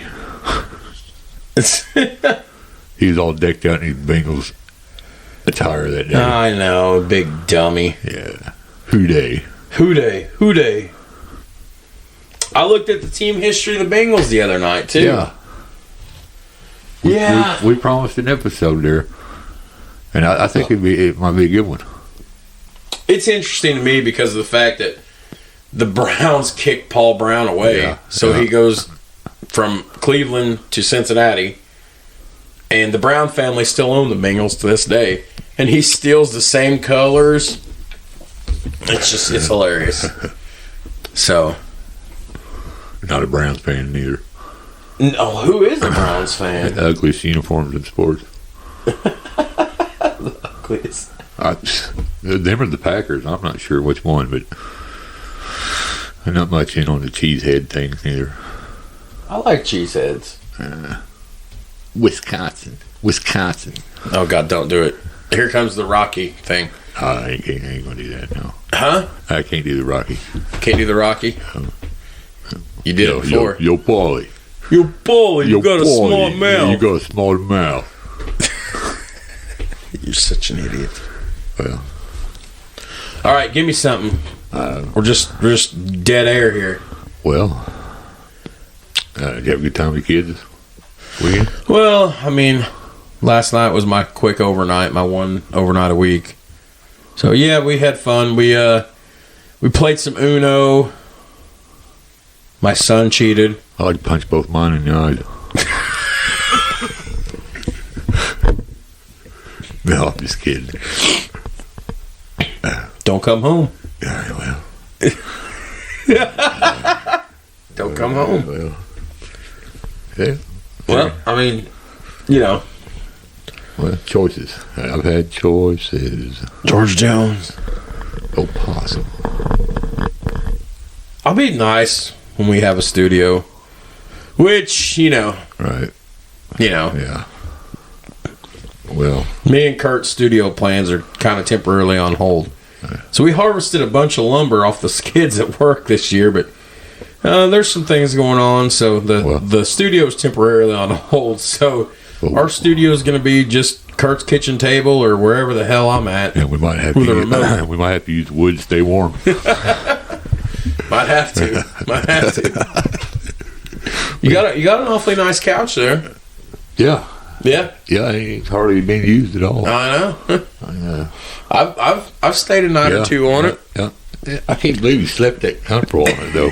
Holy crap. So we got done recording about 1 o'clock one night, and him and Dole were playing 2K, and I'm like, I'm just going to sit down on the couch, watch you guys. And then I woke up about 8:30 that morning, and they're both asleep. I texted Kurt that afternoon. He said, well, bro, you look comfortable. He said, I was just going to let you sleep. Yeah, let him sleep. He was out like a light. He said he'd turn around and say something to me. I was drooling. I mean, he was out like... It couldn't have been 10 minutes. Well, it wasn't 10 minutes now. Oh, man. Somebody was tuckered out. Well, it happens. I mean, you'll have that from time to time. Sleep is a good thing. So, I don't know what else to do to keep filling time and... Well, we gotta definitely come up with an episode for it. Well, I mean, I'm not ready to hang it up yet. That is yours. Oh, yeah. So, let me open this. So, we're just going to keep rolling. Holy crap, you got more than me here. And so, since this is a hybrid episode, so we're going to go back and touch base here now. You good? Mm-hmm. Let's just keep rolling. Okay. So, because I don't know what all this episode's going to entail yet. I mean, we're only an hour and 20 minutes in, and you know me and Kurt. Greatest athletes. Was your first guess? Okay. So, Shout out Edgefield. No lucky strikes this week. So, $39.99 for a carton. Bird's Eye. So, I want to preface this. So, when we finished Jack versus Arnie, we decided that we were going to do the top 25, or it might have been I think it was going to be top 10. Top 10, top 25, something like that, athletes of all time. These are professional athletes. So, and I had set the criteria in my mind that these were going to be based on stats, based on championships, based on pop culture influence, based on the impact to their sport, to their team, all sorts of shit like that. Kurt took it the other way, and Kurt made it athlete-based and some of those other criteria. So we couldn't even agree on what the criteria was of a pro athlete. Kurt just kept coming back to the word athlete. So, I have a list. I have 2 lists. Kurt has a list. The first list I'm looking at is one I made at work where I have 45 names listed. The second list was one I was working on at home where I have 129 athletes. Holy crap. And I was going to try to whittle it down. So we're just going to go through some of these, and then Kurt has his list. And I only have like maybe 25. So we're just going to, and I want to, before we go through these, I want to say this. This is an episode that will come back and be touched on and done with the proper research and everything. But it's hard to figure out where we're at on, so we're going to say this is just... I haven't seen that one yet. We're going to say this is very preemptive. Right. I haven't seen that one yet. So that being said, you asked me who I had for my number one or who I thought you had. I mean, just your first thought. So the number one on both these lists that I made was MJ, Michael Jordan. Okay. There was never any doubt. Okay. So who did you have? Or where were you? Bo Jackson. You had Bo Jackson. Yeah. Okay.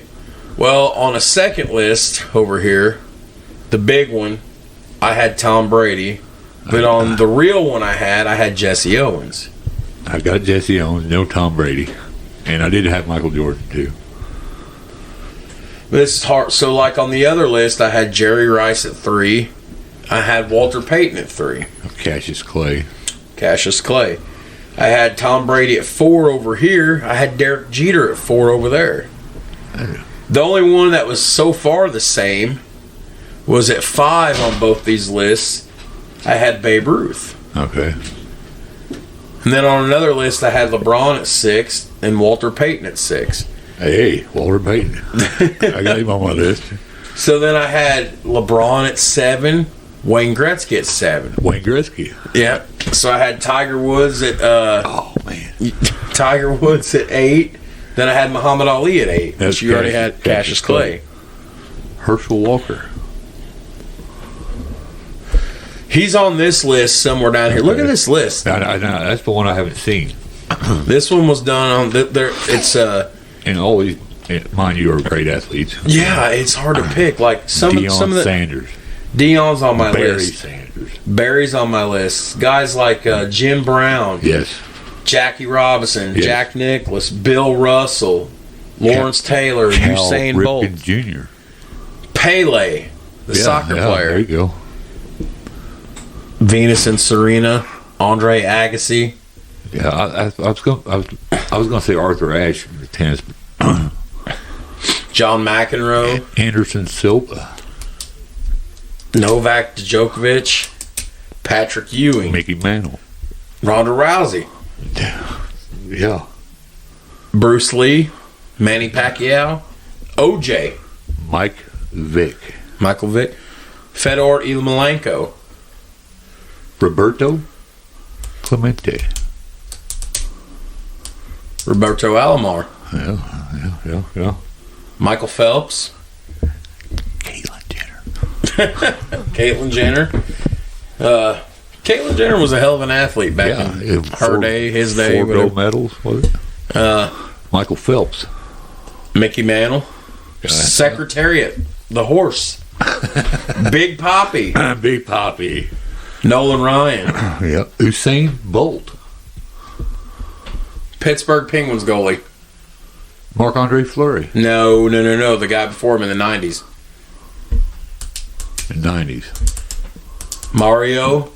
Oh, he wasn't a goalie. He was a center. Lemieux? Wasn't he a goalie? Mario Lemieux was a center. Oh, my bad. Yeah, I had Jaromir Jagr out there on the one of the wings. Yeah, I didn't have Mario on there. Hank Aaron. I didn't think of Hank Aaron either. Hoist Gracie. Yeah, nice Chuck pick. Liddell. Yeah. Ricky Henderson. It's a damn good one. Charles Barkley. Yeah, I did not have him on there. Julius Erving. Oh, man. Duh. Calbert Cheney. Now, Calbert Cheney was pretty good. Kobe Bryant. Tim Duncan. Yeah. Joe Namath. We will win the damn game, Joe Namath. Yeah, you got to put him there. I mean, that's pretty bold. The point being in all this is that this list, It'd be endless, I think. to narrow it down to 25, we'd almost have to go to 50, and then after 50, you'd almost have to go to 100. You know how much homework that'd be? Oh, I would have fun with the research. I'm a research nerd. Oh. Manny Pacquiao. Derek Jeter. Roger Staubach. Lynn Swann. Johnny Unitas. Troy Polamalu. Larry Bird. Yes. Moses Malone. Yeah. Jackie Robinson. Yeah, for sure. Jeff Gordon. No. Dale Earnhardt. They're race car drivers. I don't know if they're athletes or not, are they? I mean, unless there's a new sport where you press a pedal and turn a wheel. Hakeem Olajuwon. Yeah, definitely. A-Rod. Yeah. Rocky Marciano. Oh, yeah. Tanya Harding. I'm serious. Well, yeah. Roger Clemens. Yeah. Sam Snead. Yeah. Otto Graham. Yeah. See, I mean, it just, you know. I mean, Gail Sayers. What are y'all doing? Trying to activate my new phone. Gail Sayers. Gail Sayers. Yeah. Brian Piccolo. Lawrence Taylor. LaDainian Tomlinson. Yeah. So, I mean, it just, at some point, I want to come back to that. When we fucking do that, I don't know. But that's going to be hard to do. It's going to be a hard one to do, yeah. I think we ought to do a cheerleading episode once. Yes. Amber, say hi. Hi. Would I call that? Would we call that Dole's girlfriend? I mean, she's a girl. She's a girl and she's a friend. But would we label that? No labels. No labels. There we go. No I'm labels. just kidding. She's a friend. That's Hey, you know what? If we buy a fourth mic and get her in here, and she could kind of spice it up a little bit. Spice it up a little. I don't want to say. Fucking I don't want to say slut it up because that's not. But spice it up. Spice it up a little Spice bit. it up. I bet you our viewer. And then if we'd start video them, and they'd see what she'd look like. Camera guy. Your camera guy. Green card. That's racist. I heard green card. That's what I was thinking. What is a green card? Oh God. Anyway, so moving on. Now what? Oh, okay, yeah. Camera guy. You fucking idiot. Camera guy. You guys should see Kurt right now. Did I already scratch that off? I'm a dork. Well, you know. Yeah. Anyways, Scratch it off? spice it up a little. Yeah. Don't want to say exactly. slut it up, No, but spice it up. Spice it up a little bit. Keep it clean. I bet she could. I bet she For has some sports knowledge for a For our girl. younger viewers like Corey Freeson and Bengal fans, you know. Take that, Bengal. The Bengals. I give them a hard time a little bit. Okay, so I think we've established that tonight was just good to just get back in front of the mic and not do a whole lot of nothing. Just to borrow a pro wrestling term, because I get one every episode. Just shoot a little, you know. As you see me now opening a new sheet of paper, and I have an ink pen in my hand. Oh boy. And you see me drawing a line down the paper. That's where you draw the line, yes. So there's a big K. Yeah. There's a big J. Uh-huh. And we've done this before on our 2 a.m. bonus episode. But I think we're going to have a little bit of fun tonight. And I'm going to up the count. And I haven't told you what I'm doing yet. But I'm going to up the count. I'm nervous. You're nervous? No. I'm going to up the count to 15. So, let me get a drink here. Where's my 15? Well, I'm just, the same numbers is going to okay. run across the page. Big dummy. I love saying that, son. You big dummy. So, that's such a great show. Yeah, for sure. That wouldn't be politically correct today either. No. Brown cow. So there's 15. Right. So that's 30 altogether. Right. Who has the best top 15 teams as the greatest cheerleaders for what? Oh. The best cheerleaders ever. Dallas Cowboys. I'm all for unity. Yeah. But, you know. Right. All right. Well, 15. I'm just distracted over there by them two. Really? We don't label. Hey, turn around. Look, we don't label it, but look. I don't even notice it. Look, we don't label it, but look.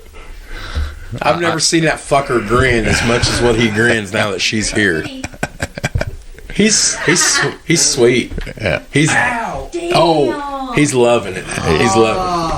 You can't really blame him. Oh my God, that freaking popped. Yeah, it did. It was your foot that popped with it. I didn't even.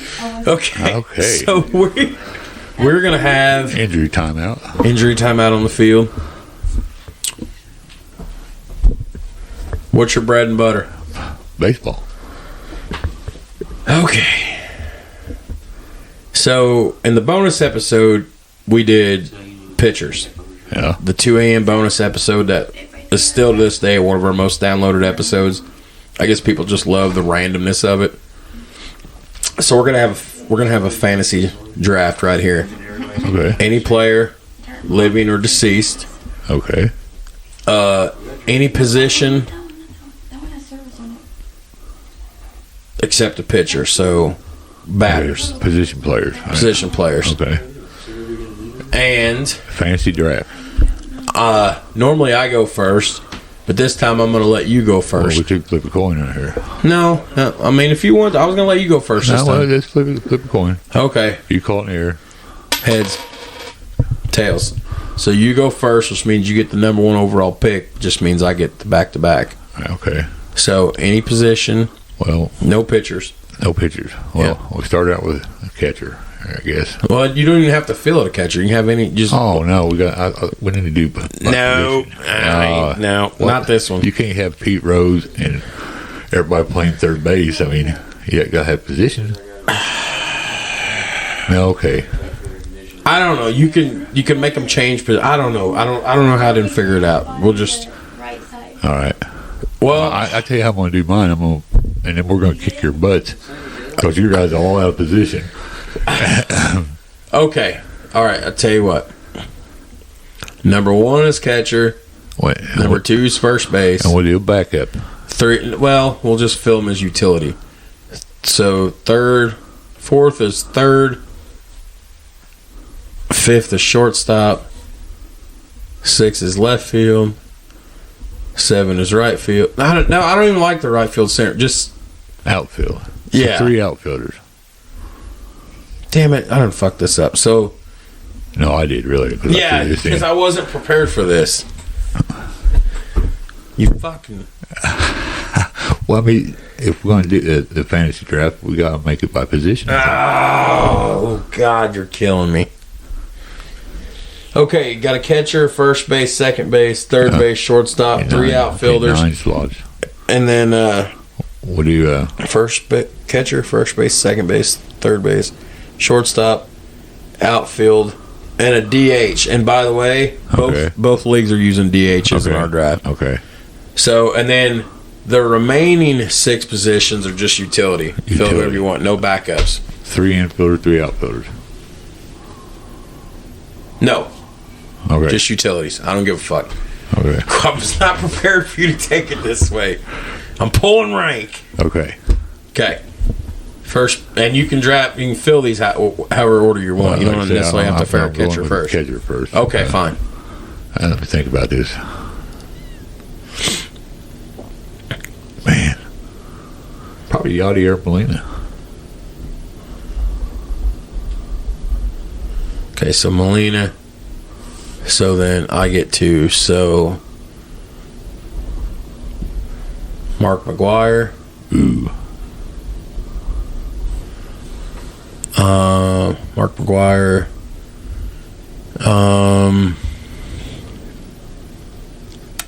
Yeah, I was ill prepared for this too. Looks a little tougher. Well, especially now since you're making me think it like this, I can't just rattle off names. Derek Jeter. Good pick. Shortstop. Yeah.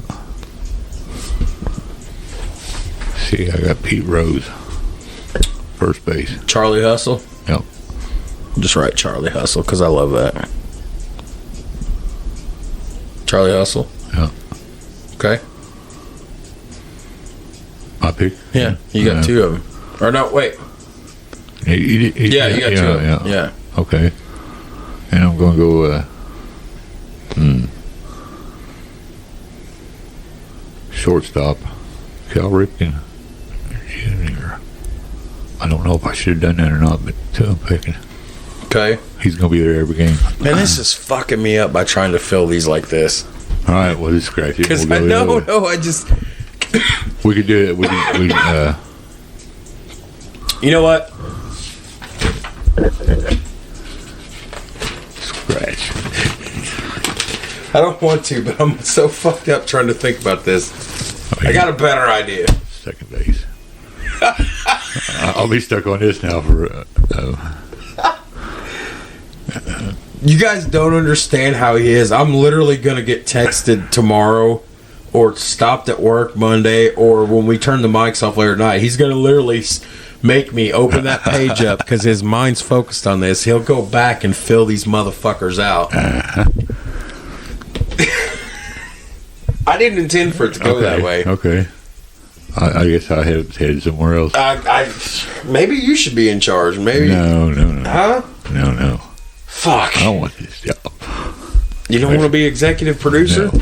Well, you had something in mind. Let's roll with what you had in mind. I originally wanted to do pitchers, but I was like, we did that before, but you never think the same people every time. If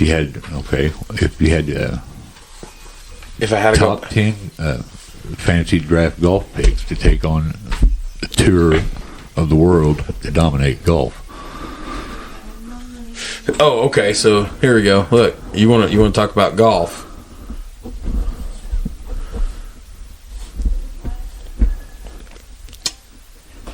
That's easy. Maybe not 10.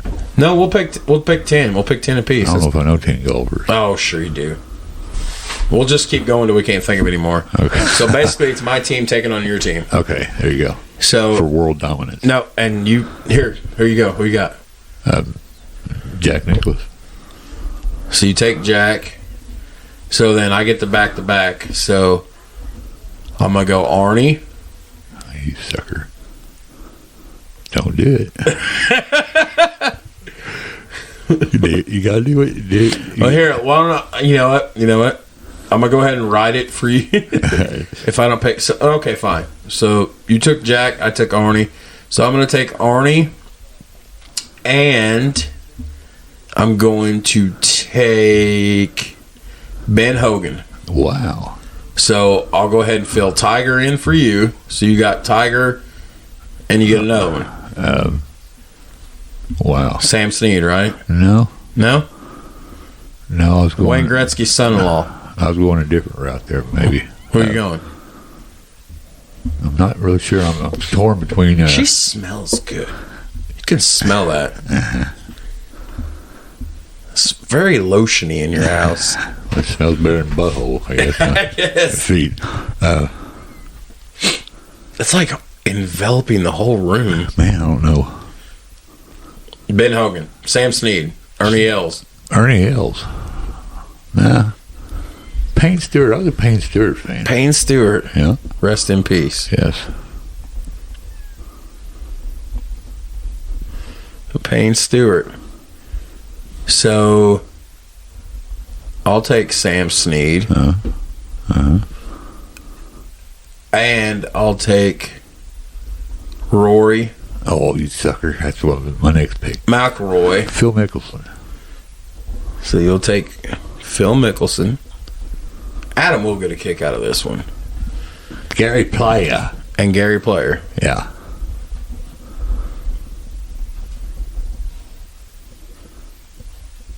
Wow. It's getting pretty tough already. No, I mean, it is in a way, but it's fun, too. Gary Player. So basically, this is for charity, a shootout, and bragging rights. It's your 10 golfers playing against my 10. Guys are all paired up, 2 apiece. So, I'm going to come back, and I'm going to take Wayne Gretzky's son-in-law, Dustin Johnson. Good pick. Probably one of the top 5 in the world right now. Every year. So I'm going to take Dustin Johnson. And I'm going to come back after taking Dustin Johnson. And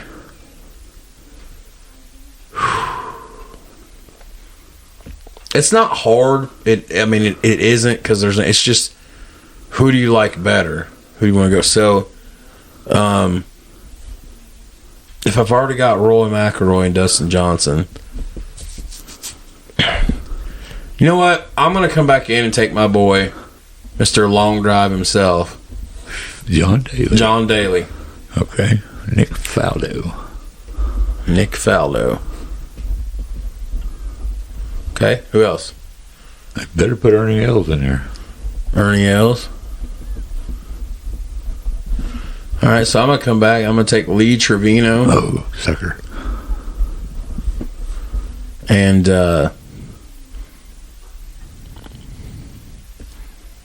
I'm torn between Bubba Watson and Ricky Fowler. I couldn't think of Ricky Fowler. Dang it. I'm going to take Bubba Watson. He can hit it a mile, too. He damn sure can. All right, you got 3 picks left. Has anybody picked? Yeah, it did pick. Never mind.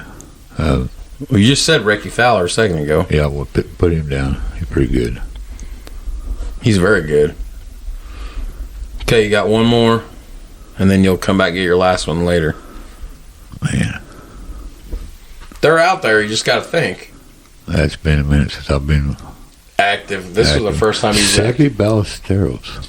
Who? Seve Ballesteros. I don't even know how the fuck to spell that. I didn't, or was it Chichi Rodriguez or something like I that? have no idea who the fuck you're even talking about, bro. Yeah. Me neither. Yeah, I'm going to put Ballesteros down. He was pretty good. I'm going to put Ballesteros. Yeah, there you go. That's how I'm going to spell it. Okay. I already know who my last one's going to be. I think, if we don't steal it. So, I got 2 left. And here they come right here. Back to back. I'm going to go Brooks Koepka.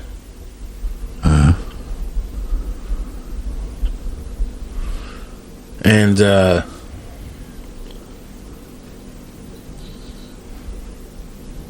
man, I'm going to go Bernhard Langer. Nice pick. He's probably my favorite senior player. So then you got one left. Ben Crenshaw. Ben Crenshaw. Yep. Nice little fantasy golf pick for once. Yes. So, head to head. Kurt's team versus mine. Leading off, paired together, walking together. Arnie and Jack. I have Ben Hogan paired with Kurt's Tiger. I have Sam Snead paired with Kurt's Payne Stewart. I have Roy McIlroy paired with Kurt's Phil Nicholson. Ooh. I have Wayne Gretzky's son-in-law, Dustin Johnson, paired with Gary Player. Ooh. I have John Daly paired with Kurt's Nick Faldo. Ooh. I have Lee Trevino, this is a good one, paired with Kurt's Ernie Els. Yeah. I have Bubba Watson paired with Ricky Fowler. I have Brooks Koepka paired with whoever the fuck Ballesteros is. Yeah. And then I end with Bernhard Langer paired with Ben Crenshaw. So a nice little fantasy golf draft there. Yeah, we totally kicked your butt too. Okay. Sure bet. Yeah, sure bet. Weird flex. All right, are you ready for this? Yeah. That was loud. So, you know, the one thing I thought about doing tonight, since we're kind of doing a hybrid episode, is we got a whole bunch of future episodes here, but some of these are kind of, they wouldn't be real big episodes. Right. So maybe we could condense a bunch of this down into little shit or something. We're just going to have some fun. Just talk about some shit. So we were supposed to do an episode a long time ago about,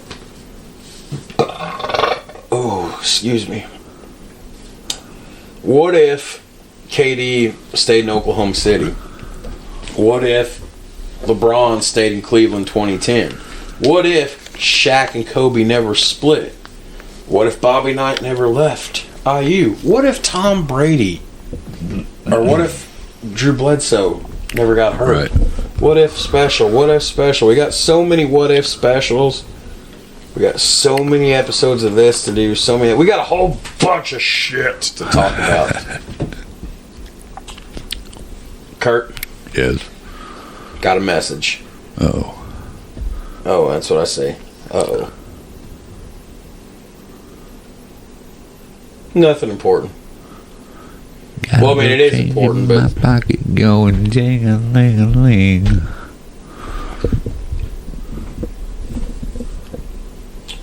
What's in that bottle over there? Scent killer. Oh.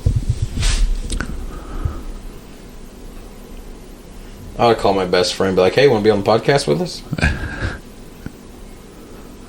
He might be drunk. You never know. The other best friend's coyote hunting tonight. I need to come up here and kill for you. Oh, man, I tell you what, we could stand right down there at your old place. Yeah. Yeah, shoot. Oh, we would. That's another episode, too, about outdoor life and hunting and fishing and all that good stuff. Survival. Wilderness survival. Man versus wild, right? Yeah, I never did much care for the Bear Grylls. I was more into the... Never watched a single episode. Les Stroud. Les Snead. Snead. Snead. Snead. Les Stroud. Oh. Oh. Oh. Survival guy. Would you survive in the wilderness? If I had some cigarettes and some pop and a lighter and some food. No, I think I would. Do I think I could take two sticks, rub them together, and make fire? Probably. Yeah. Yeah. I've seen it done before. I've been involved in helping make fire with sticks before. It's pretty tough, actually. Sounds like fun. You got to know. I mean, it's all about your right. Look at the little Boy Scout you've become. I know 5 different knots and. Oh God. And. Oh God.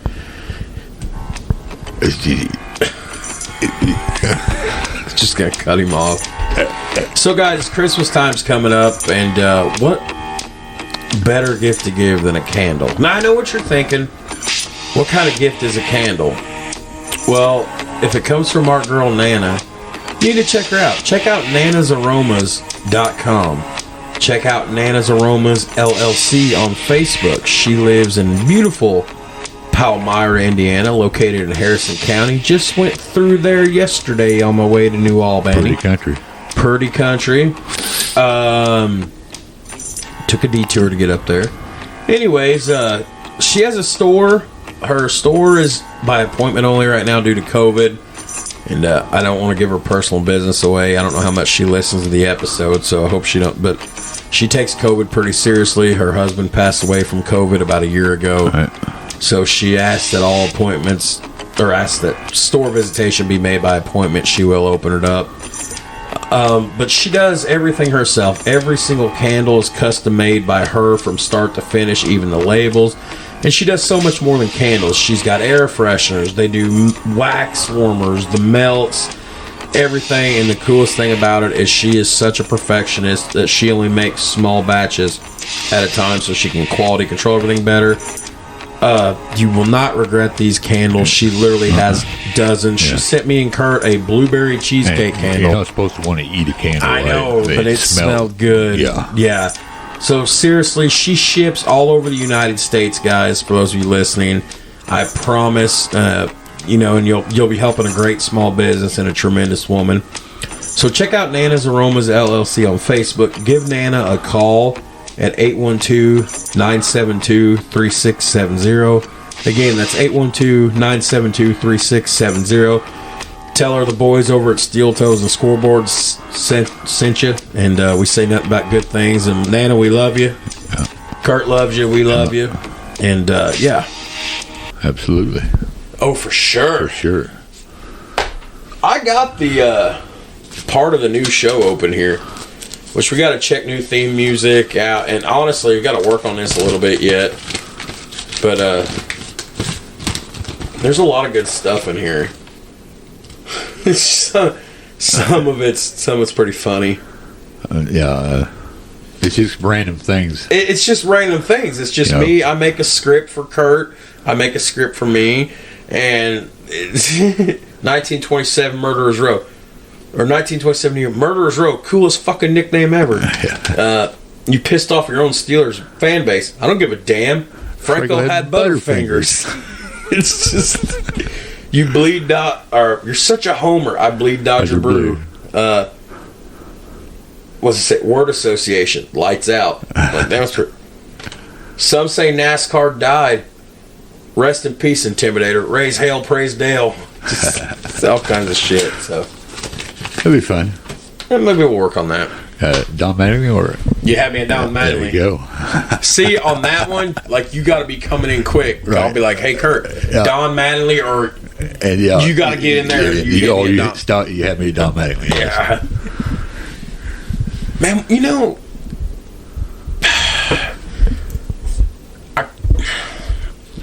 fuck it. Why is Pete Rose not in the Hall of Fame? I don't know. I don't know. Millions of people. Let's talk about this. This episode, I don't know what we're gonna do. Just fucking, I'm ready to talk. Why is Pete Rose not in the Hall of Fame?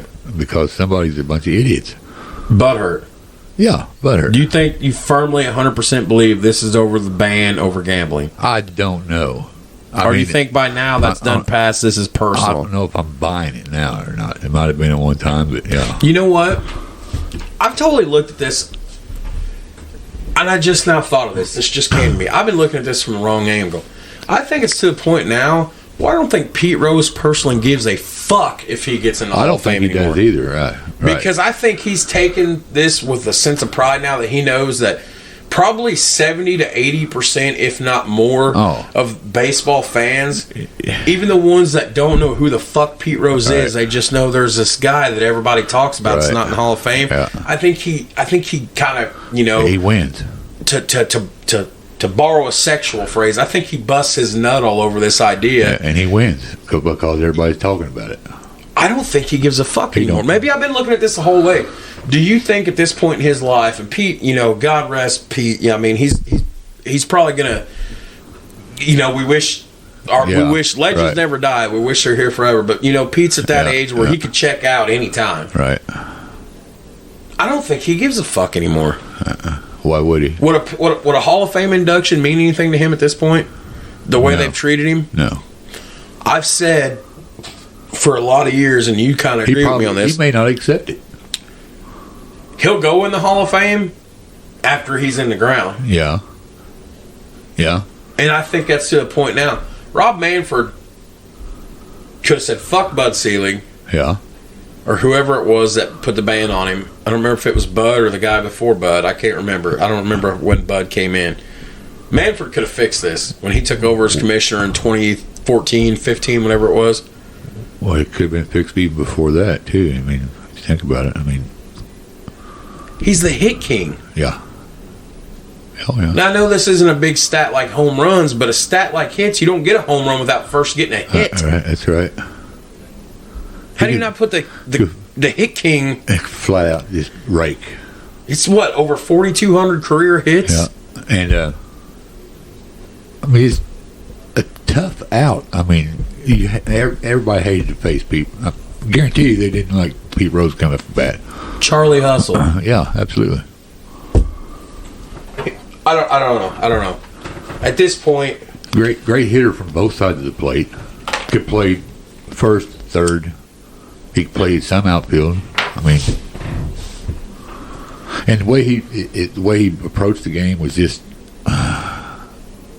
it's missing today in baseball. Well, yeah, I agree. It's you know, I agree 110% with everything you just fucking said. I mean, between innings, what did Pete Rose do?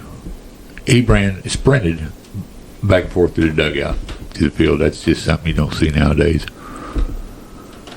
And when, you know how they, before each inning, you know, the first baseman will take a ball out there and throw some grounders. Yeah. He was throwing like real grounders. He just wasn't lobbing it over to him and lollygagging. And, I mean, he took the game pretty serious. And you got to respect that, for sure. Well, you have to. You absolutely have to. I mean, wasn't really a Pete Rose fan, but I'm a Pete Rose fan. Does that make any sense?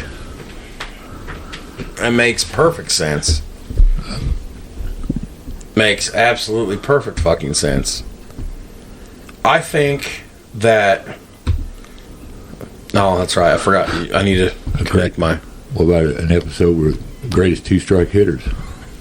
Tony Gwynn, Wade Boggs. Tony Gwynn passed away a few years back, too. Tony Gwynn's no longer with us. Yeah. So was Wade Boggs. Pretty sure Wade passed away. I think he did. I'm not sure. Well, maybe not. A great two-strike hitter. Paul Molitor. He was a great two-strike hitter. Great two-strike hitter. I mean, the list would go on and on, I guess. But Derek Jeter? Yeah, great two-strike hitter. Oh, for sure.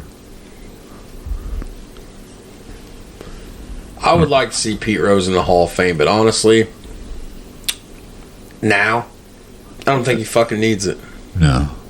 He may not even accept it. He'd be like, all right, screw you guys. I'm going home. Hey, I promise this is going somewhere. What is one thing I make sure to do in every episode? What's one thing I make sure I get in every episode? Make fun of me. No. What's one thing I bring up every... No. Think about this. Think about what I'm saying. It's me we're talking about. What's one thing I get in every... Wrestling. I get a wrestling reference in every episode. Yeah. Did you know that Pete Rose is actually in a Hall of Fame? Nah. You want to know where I'm going with this? Pete Rose is a member of the World Wrestling Entertainment Hall of Fame. Nah. Oh, son. Where's your phone? I ain't got it on me right now. Dang it. Fun fact, hop in your Google machine. I've established this over the course of 20 fucking episodes. I am the professional wrestling guru. Yeah. The knowledge is stupid and deep. Pete Rose is a member of the WWE Hall of Fame. No way. Was he a manager or something? No, you got to do March 29th, March 30th, whenever it was, 1998. WrestleMania 14, Fleet Center, Boston, Massachusetts. Semi-main event of the evening. Pete Rose comes out, dogging the Boston crowd right before The Undertaker versus Kane. Pete Rose takes a chokeslam and a tombstone from Kane. WrestleMania 15, 1999, Philadelphia. Pete Rose takes a chokeslam and a tombstone from Kane. WrestleMania 2000, which would be WrestleMania 16, April 1st, whatever it was, 2000, Arrowhead Pond, Anaheim, California. Pete Rose attacks Kane dressed up as a mascot, takes a third year in a row choke slam tombstone from Kane. Pete Rose goes into the Hall of Fame the following year. That's pretty cool. YouTube it, fact check it, Google it. Pete Rose got beat up by a 7-foot-tall Kane. For those of you who don't know, Kane is now the mayor of Knoxville, Tennessee. Really? Yes. Our mayor is a professional wrestler. Professional wrestler. I could see Pete Rose doing something like that, though. Well, I mean, he had a little fun. I mean, they felt bad. He was an entertainer. And there was a part, of his hustle persona. You know, these guys are entertainers. Right. Pro athletes. I mean, you're a sport, you're an athlete, but you have to sell tickets to come to events. An entertainer sells tickets. Right. That's what they do. That's a fine line, I guess. I don't know. Pete Rose is in the Hall of Fame. But yet the one he needs to be in, he's not in. He's in the Wrestling Hall of Fame. Hey, our wrestling episode did pretty good. Yeah. Which means we're going to have another one at some point. Woo! That sounded pretty good there, Ric Flair. I'll be a little bit, yeah. Macho Man played for the Cincinnati Reds. No. Bro. This is me you're talking to. That's horseshit. Come on, bro. Randy Poffo, who would later become the Macho Man Randy Savage, was a baseball player. Played for the Cincinnati Reds feeder leagues, played some in Tampa, and he actually had his picture taken in the Cincinnati Reds gear. Was he a position player? Or? I don't remember. Let's I gotta know now. You said I gotta know now. I need to know his stats, position. I mean, I'm sure he looked like an athletic guy. So, well, Randy Savage, Cincinnati Reds. And here's his baseball card. No way. Look at this. That's Photoshop. That's not Photoshop. That's his face. That is the Macho Man. That is a baby-faced, young Macho Man Randy Savage. His real name's Randy Poffo. I'll be danged. Cincinnati Red.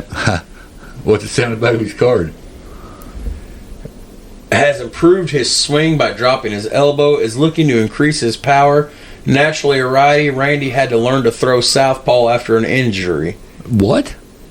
Batted Cincinnati Reds, feeder league, Cardinals feeder league. He's batting averaged for every year. He was averaging a .354 batting average. Wow. See, I told you I'd get some wrestling in. I mean, I'm blown away right now. Literally. Huh. Macho Man could hit a baseball, yeah. Snap into a Slim Jim. Oh, yeah. Oh, yeah. So, now what? I don't know. You know something I thought about doing? So, this is funny. This is relative. When I tap the mic, right. What's that mean? Hot take. Okay. So, when you go to McDonald's and you get their breakfast, they don't really call them pancakes anymore. They call them hot cakes. Hot cakes, okay. HOTtakes and Sausage. So I thought about we start doing something on every episode where we call it HOTtakes and Sausage. What? Okay. So what HOTtakes and Sausage is... What HOTtakes and Sausage is where basically I give you a chance, or me a chance, to just get something off your chest. A sports opinion, or a personal opinion, or if you've had something about the day that's just pissing you off and you want to vent about it. I thought about introducing that to an episode and seeing how it goes, and then maybe every episode we'll have a couple minutes here where we just call it HOTtakes and Sausage. Okay. So, I mean, this could be you get something off your chest, like you had a shitty day at work and then you get a flat tire coming home. Right. So you bitch about that, or, man, you were just really pissed off about Pete Rose not being in the Hall of Fame. Yeah. Or man, definitely. You're just pissed off about, they just arrested a drug dealer or you're for so pot. happy about, or you could be sad or happy, or I guess. Right. So I thought about trying to see how Hot Takes and Sausage does. Now I want some pancakes and sausage, dang it.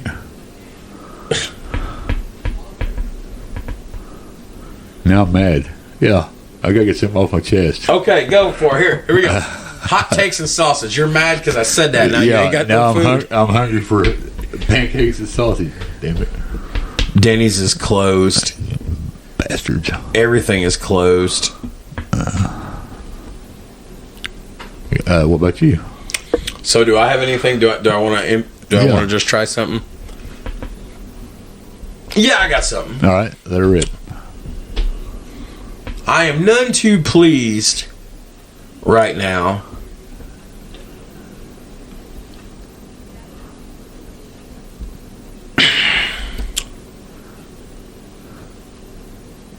so there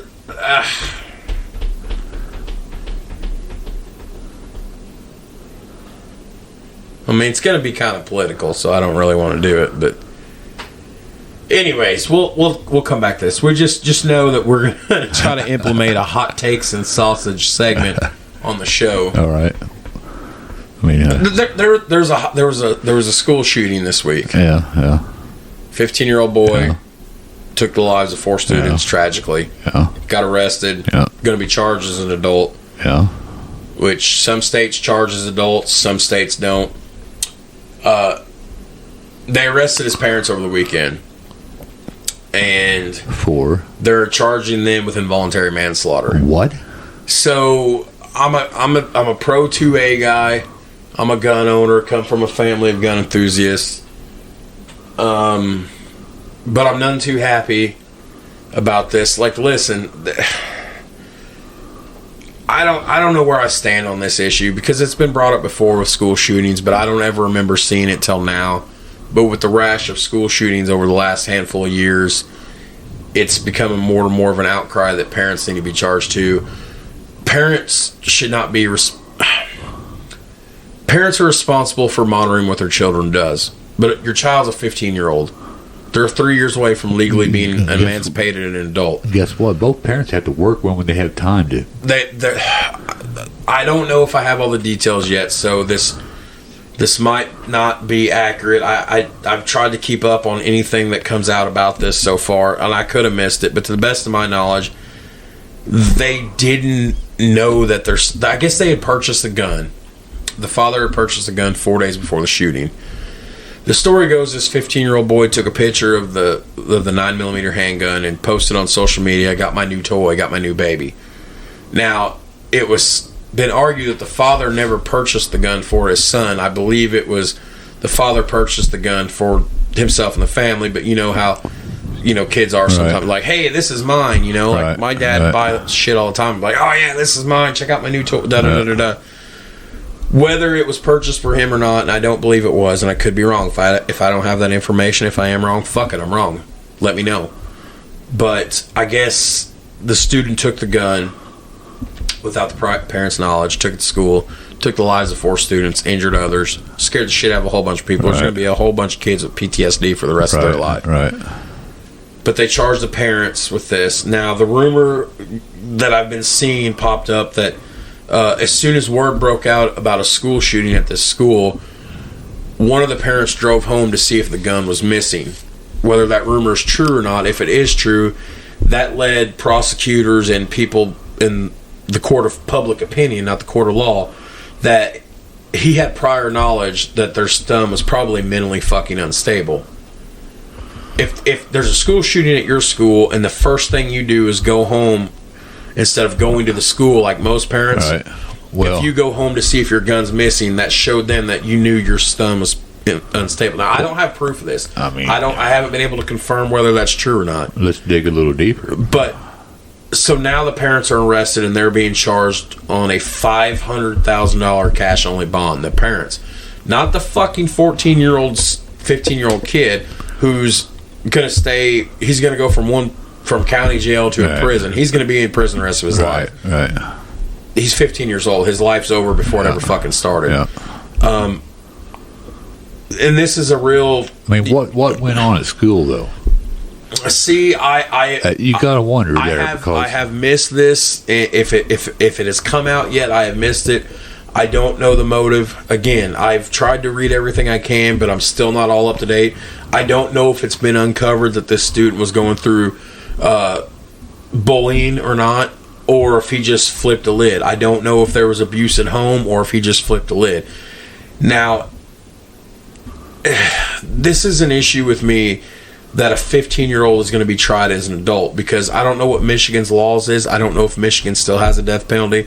They could be putting a 15-year-old child to death, but he took the lives of other children. He should probably be put to death too. But it's always been an issue with me, and I think it depends more on the case, because I'm not, in my mind, I've never been pro one way, pro the other. I think it's on a case-to-case basis, depending on the heinousness of the crime and the amount of lives lost and the amount of people affected. Need more info on it. To try a 15-year-old as an adult, that's a big step. Yeah. That just means that, hey, this kid's not going to juvie. This kid's not getting out in 15 years. This kid's not getting out ever. Right. So he's already been locked away the rest of his life. Now it's just a matter of, are they going to let him live out and die in prison, or are they going to put him to death in prison? I mean, they could parole him later. This kid won't ever see the outside again. Right. This is 2021. This isn't like school shootings didn't blow up until 96, 97, Colorado, 98, 99. Yeah. Columbine happened in April of 1999. 4/20, Hitler's birthday. I was in the 5th grade, finishing out 5th grade when Columbine happened. We've talked about that before. Columbine impacted my life a lot. I couldn't get enough of the media coverage.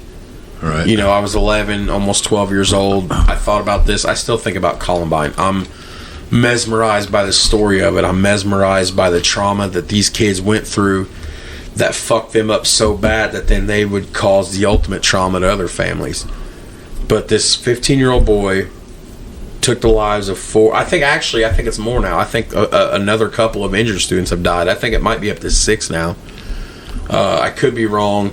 Like I said, I don't have all the information. That's why I don't want to put everything out there. But I mean, if you wanted a little hot takes and sausage, this whole fucking thing has me worked up. They arrested the parent. Should parents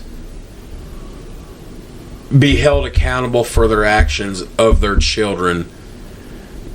I think, and that's a thing, because you're supposed to raise them and teach them and keep them out. But if they're with you in public, but like I said, there's a lot of cases where there's no upbringing because both parents are working. But these kids were present in his life all the time. So, I'm having a hard time understanding this, and I'm a parent myself. Should I be responsible for the actions of my children? I feel like in a way I should. But if it's like one thing, if we're in the grocery store shopping and my child takes a glass jar off the top shelf and purposely throws it on the ground and breaks it, I'm responsible for that. I'm going to pay for that. That's what should happen. But now if I'm at work and my son, and I leave before my son gets on the bus, and he sneaks a gun into school in his fucking backpack, and he kills 4 fucking people. That's not your fault. I don't see how. I mean, is it though? Is it? Because I'm having a real, a real hard time with where I'm sitting on this issue right now. We don't know why, the motive. There could be all kinds of different things that factor here. You believe there's pure evil out in the world? Oh, there is. You look at this kid's mugshot, you can see it in his face, like something's. Okay, I'm going to throw something at you. Go for it. Demonic possession. Do I believe that? Do I believe in it? Yeah, I do. Why wouldn't it be possible? It could. I mean, literally and figuratively. Why else would someone? If this kid was being bullied, well, that was just one road. I mean, let's say he was being bullied. He's got a right to defend himself, but not at the rate of taking somebody else's life. Right. And then, okay, that throws us back to the parents again. I mean, there's a right and wrong, okay? There's a right way to... I want you to hear this and listen to this, okay? So, I graduated high school in 2006. My senior year of high school, so that would have been the 05-06 school year. My favorite class was government and econ. Had econ first period, or econ first semester, government second semester. One of our projects in government, because we were the senior class government, they had, 3 branches of legislature. We had our own simulate our own government. Right. My class period was the United States Senate or the House of Representatives. My class wasn't in the presidential branch. So I introduced legislation to improve school safety. So here we are, we're like 8 years removed from Columbine shooting. More shootings would keep popping up. Honestly, between Columbine happening in 99 and what happened between 06, I don't remember. Sandy Hook. No, that was 2012. Okay. So I don't remember how many shootings happened in there. I'm trying right now while I'm sitting here. Obviously, I'm not going to pop open Google. But I don't remember how many occurred. But I knew enough had happened that I was going to introduce legislation. And you got to think, this 2006, I just had my 15-year reunion. That was 15 years ago. But I introduced legislation on how to improve school safety on every school across the country. Every fucking high school, every fucking middle school, every fucking elementary school. And the legislation that I had introduced was metal detectors at the front of the school. All doors are locked. There is no one way in, that is through the front door. Security cameras everywhere. There is 3 armed security guards, or my favorite, and whoever fucking thought when I wrote this when I was 18 years old, who would have ever fucking thought how true this would be today? I said, take homeless, unemployed veterans, give them a live-in place at the school, a bedroom, a cot, kind of like a studio apartment. Fucking arm them. Armed, homeless military veterans. Put one at the front entrance, put one at one of the back entrances, and put one in a little bitty secured booth watching cameras 24/7. Think about it. It's just funny getting off the topic there for a second because of how many homeless, unemployed veterans there is now. Homeless, unemployed veterans care nothing more than about the safety and well-being of others. That's why they gave everything in their country, come back home and get spit on like like fucking Sylvester Stallone did and ran. But anyways, metal detectors, armed security, armed police officer, 2-way radios. Okay, have a fucking state police patrol through the area 2 or 3 times a day to watch kids that are coming in out of it. Too much money. It was a money thing. Too much money to put this in all schools across the country. Too much money. It got turned down in our government class. I guarantee it was like $400-something million legislation. I guarantee that 80% of the American public would go along with something like that and would gladly probably fund it out of their own pockets. But times have changed. You could go to school. I guarantee you can think back in your head now. I mean, you've been fucked up and ripped for days at a time before back in the day in your past, but I guarantee you can sit here at your table right now talking to me at 11:30 at night, and you can vividly remember kids rolling into the parking lot at Bar Eve High School with gun racks and loaded fucking 12-gauge shotguns in the back glass. Yeah, absolutely. I rolled into the parking lot with a fucking 22 in the back. We'd drink a beer that night, go deer hunting the next day. Yeah. Times are different, I guess. I came into the parking lot with a loaded fucking 22 under the seat. Yeah. Hell, I think I carried a pocket knife on me at all times. I did too. Wasn't supposed to. But I'm having a hard time with this case because so here's something else that's been going on with me and my moral fucking conscience. I can't believe I even said that. I've always been very conservative in my beliefs. conservative. A lot of people label that as Republican. That's not true. You can have conservative Democrats. You can have liberal Democrats. Right. You can have liberal Republicans. Right. But I'm at this age now at 34, and especially now as a parent, with my oldest being 10 already, and my youngest being 3, and my middle one's 7, I'm at the point now where, while I'm still conservative, there's been some liberal chinks falling into my armor. Like, I got vaccinated. Wasn't going to get vaccinated for COVID. My friend passed away, and I realized, hey, we're all in this together. We need to beat it. So I go and get vaccinated. There's certain things now that are making me question this, and I'm having a hard time with where I stand on this school shooting this week, because there's a 14, 15-year-old kid going to be tried in as an adult. That's happened. That's not the first time it's ever happened in this country. Every state is different with their own trying laws. I don't know how I feel about that. It goes by a case-to-case basis.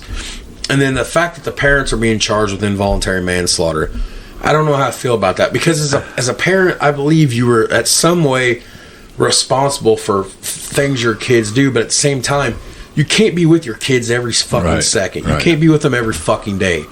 So I'm so passionate and so up in arms about this. I don't know if they need to be indicted on these charges of involuntary manslaughter.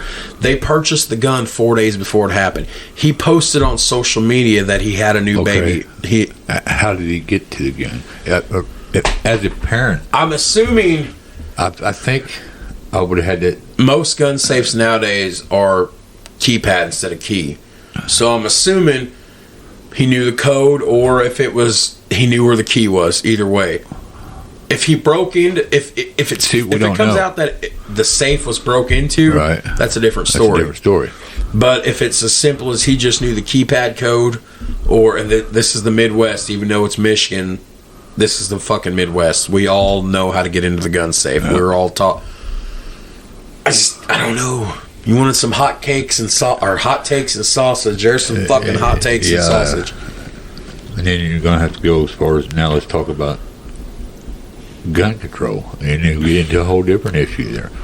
I feel like I should make the gun control joke right now, but I don't know if I'm in the mood for it. The gun control joke is always that gun control means hitting your target, but I don't feel like that's really appropriate right now. Guns don't really kill people. I mean, do they? Well, my fork made me fat. They don't shoot themselves into somebody. I mean, it's a tough... He's a 15-year-old kid. Yeah. He did a bad thing. He needs to be punished. Yeah. There's no denying that. I'm not saying he doesn't. He needs to be punished. But I just don't know if you try him as an adult, because to the best of my knowledge, under Michigan law, and I could be wrong. That's why me and Kurt always say that. To the best of our knowledge, if we're fucking wrong, somebody tell us we're wrong. Right. But to the best of my knowledge, with Michigan state law, with him being tried as an adult, that means he's eligible for the death penalty. And this is a huge case blowing up nationwide. Right. This son of a bitch is going to get pushed through just as quick as Chauvin killing Floyd and them 3 white supremacist bastards that murdered Ahmaud Arbery in Georgia, which, by the way, them 3 all got convicted. See you in hell, motherfuckers. This case is going to get pushed through quick. So it's potential you could have a 15, 16, 17-year-old kid be put to death. Yeah. But now, we're in the Bible Belt. I mean, I'm a Catholic, but we're in the Bible Belt. It's Baptist, it's Christian, it's Catholic. It's eye for an eye with these people. He put people to death. He should be put to death. He was old enough to know what he did. I mean, for sure. That is some hot takes and sausage. Yeah. His parents were being brought up on a military manslaughter charges. I don't know how I feel about that neither. I don't know. I need to know more information, and I'm sure it'll come out. They disappeared. They couldn't find them yesterday. We got to be careful with what the media throws out there too. Because what I'm getting ready to tell you, they're not known to lie or anything, are they? Let's go, Brandon. Yeah. So what I'm getting ready to tell you, his parents, when word got out that they were probably going to be indicted, they left. Now, to the prosecuting attorneys and all these people, it looked like they were fleeing the scene. Their attorneys jumped out in front of them. I seen this morning, come across a couple different news sites.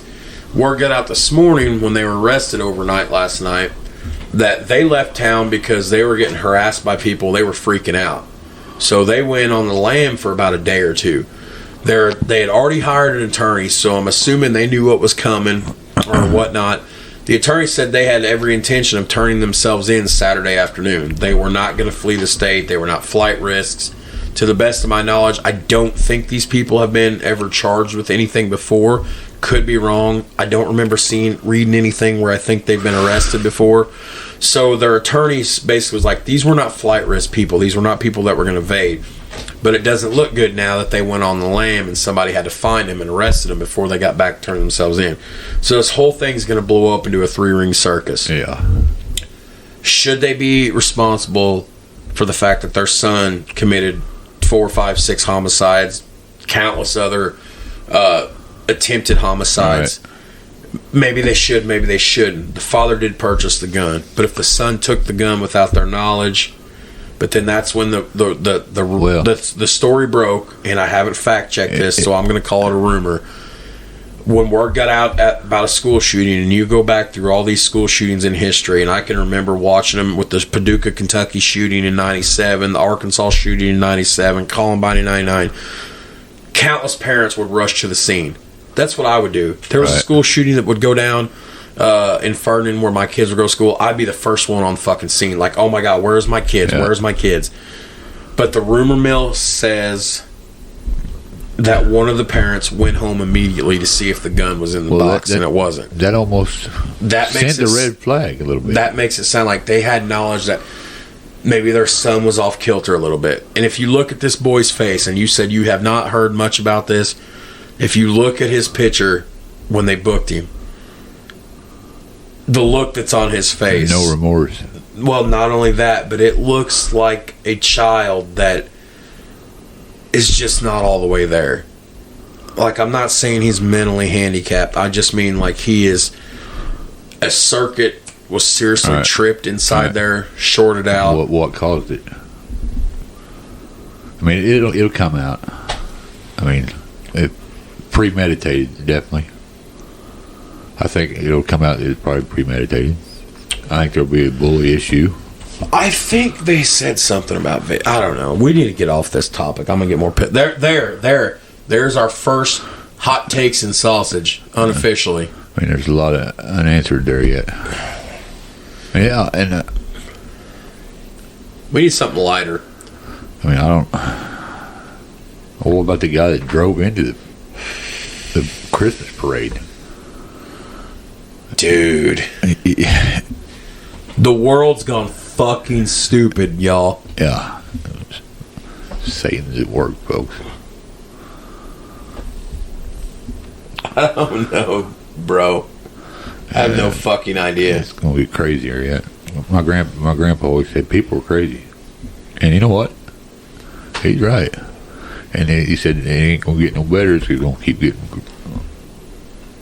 getting worse and worse and worse. And by golly, yeah, I mean, I'm not surprised to hear anything anymore. You know what I've never noticed in the kitchen until just tonight? What's that? You got a picture of Jesus hanging on the wall behind you. Yeah, absolutely. I've never noticed that before.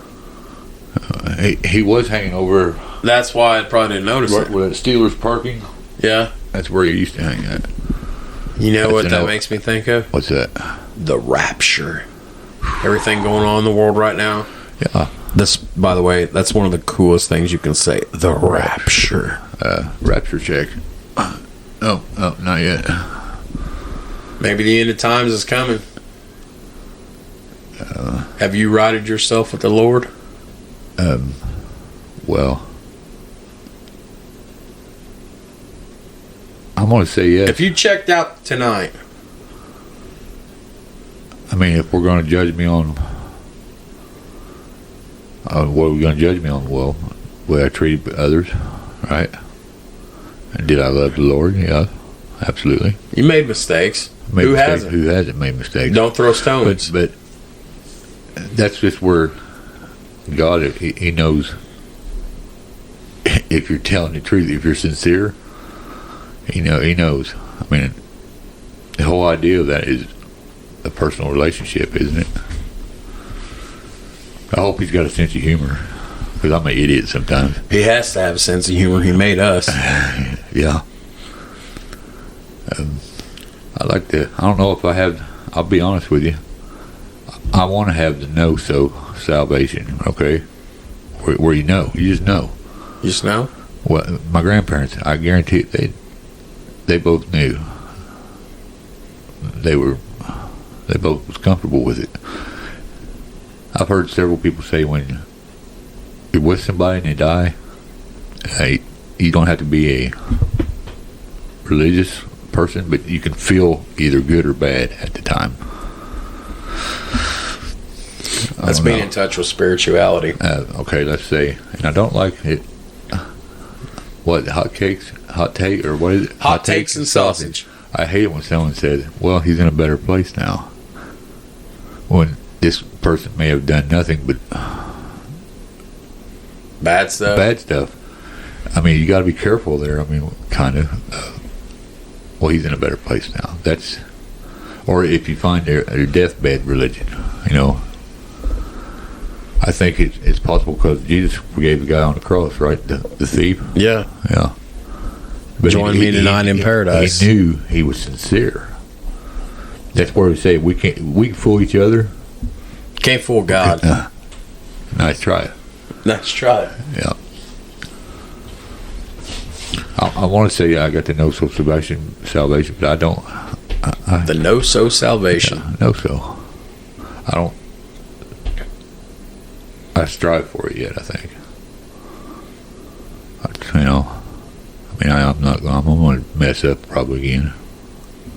So, you know. At some point, we all will. Well, to sin and be human, it's human to sin. I don't know. We were born into sin.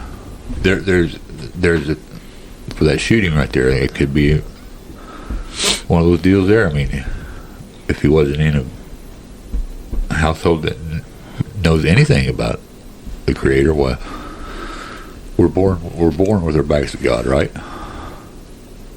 And it's up to someone to teach us right and wrong.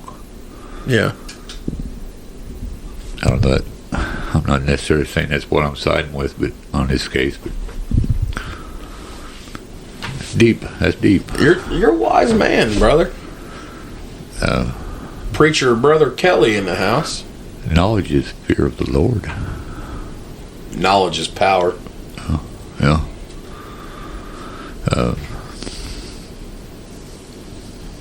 When is he coming back?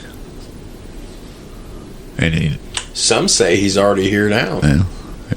And just watching, just waiting. It'll be such a great.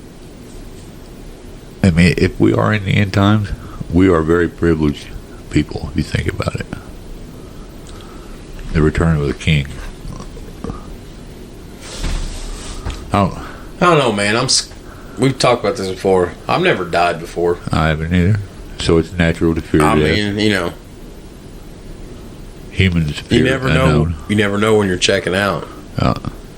I just talked to somebody, Sam. Remember Sam?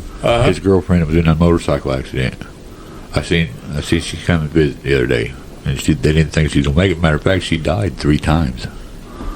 I asked her. I said, "What? Do you remember anything about that?" And this is what she told me. She said, "A light, almost like a tunnel, like a hedges, okay, moving down this, and all of a sudden a deep voice says, 'No, not yet. You have 3 reasons. I don't need you yet.'" And then she come back too. That's what she said. She remembers. Woo! She don't know. I got a cold chill. Did you see me jump right there? Yeah. The 3 reasons. She's not. Well, she's got 2 kids. That would probably be 2. But she is struggling to figure out the 3rd reason. But that's what she told me. I mean, I have no reason to doubt her. Sam's gonna be a daddy. I have no reason to doubt her.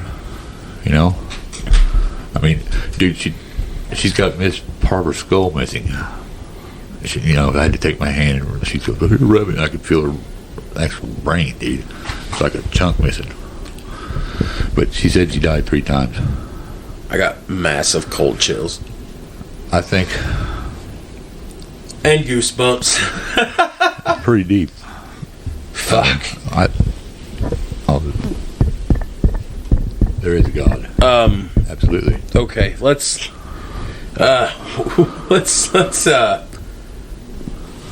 okay. Yeah, so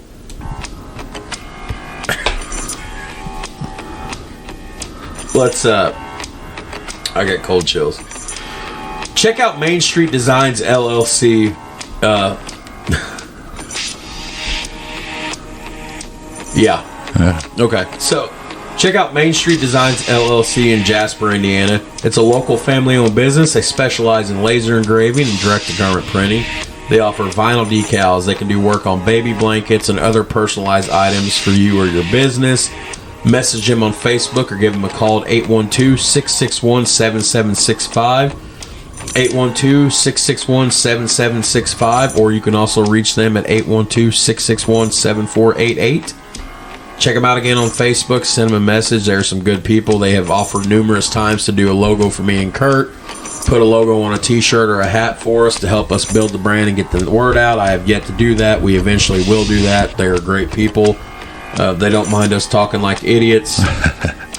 Sometimes we say things, some foul language, whatnot, but we're very thankful for all the people that have kind of partnered up with us here lately. There's only about 6 or 7 of them, but a couple people have sent us some free merchandise to help plug them. These are all organizations and companies that are way bigger than this small-time podcast. But again, check out Main Street Designs LLC in Jasper, Indiana. They do ship all over the country, so you guys won't regret it.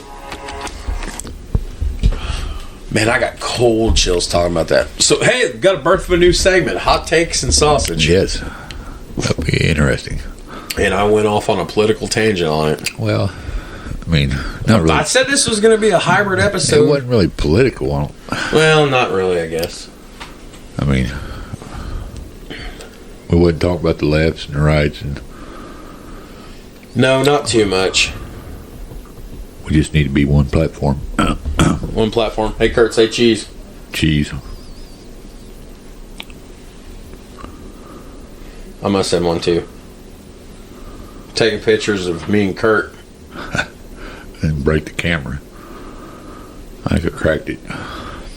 No, you're good. You didn't see my best side. Don't nobody want to see that side. Keep your pants on.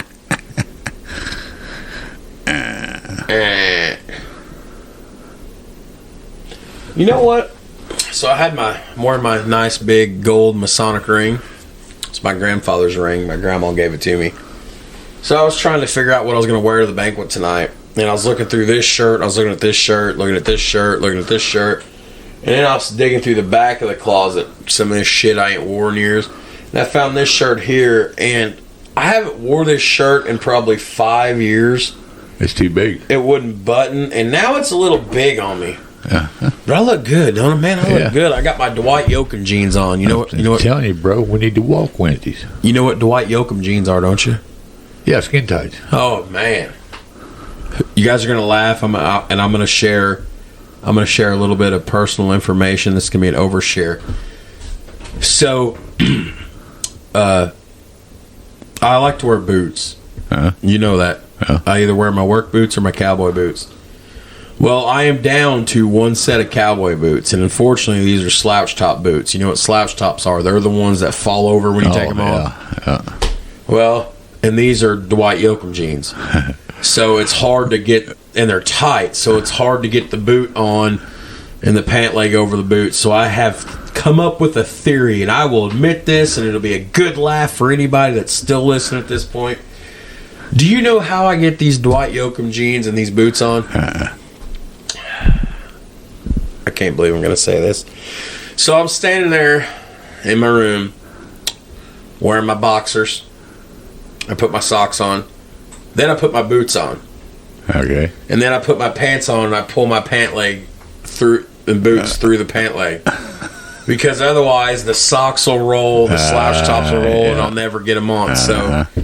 So these Dwight Yoakam jeans that look like I was poured into them, which, by the way, my butt's looking good in these pants, and I never say that. I got a flabby, meaty butt. I literally put the boots on. I was just standing there in my drawers and my boots. Right. And I put the jeans on and pulled them through. Singing guitars, Cadillac.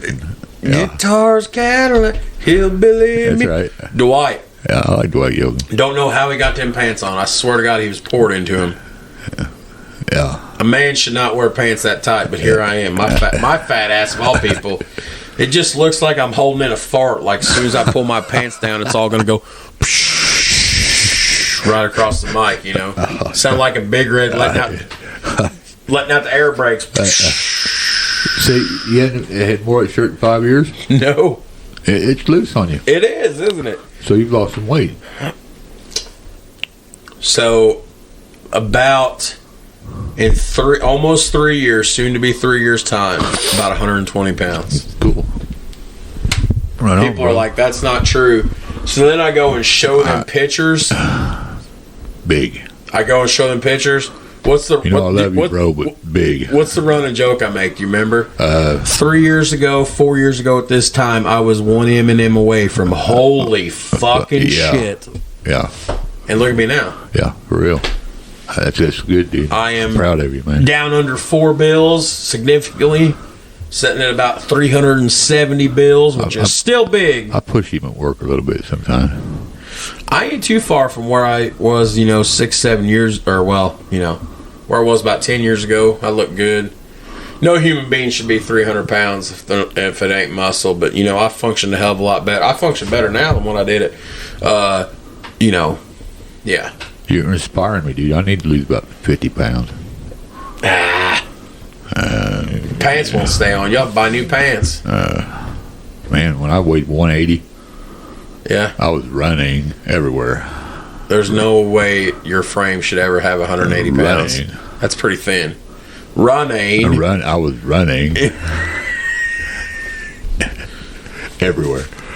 He's one of my favorite actors. Yeah, I like it. It is not a bad 3 movie. of my top 10 movies, he's in. Forrest Gump. Green Mile. The Green Mile. Oh, yeah. Road to Perdition. Road to Perdition is a great movie. Do you know what Road to Perdition is? Okay, so we're shooting. We're having a good time tonight.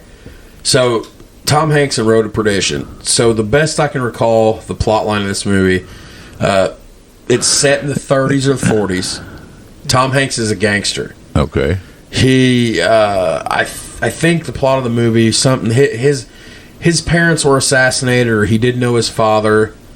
So he had only his mother, or they were both dead. This guy takes him in and raises him, kind of. So he becomes like a father. So he works with this guy. He becomes a gangster. Well, something happens during the plot of the movie, and his boss, who is like a father to him, Vinny, executes his wife and one of their sons. So him and his other son go on the run out for justice. The term perdition means doom, death, destruction. So they're on a road to doom, death, destruction.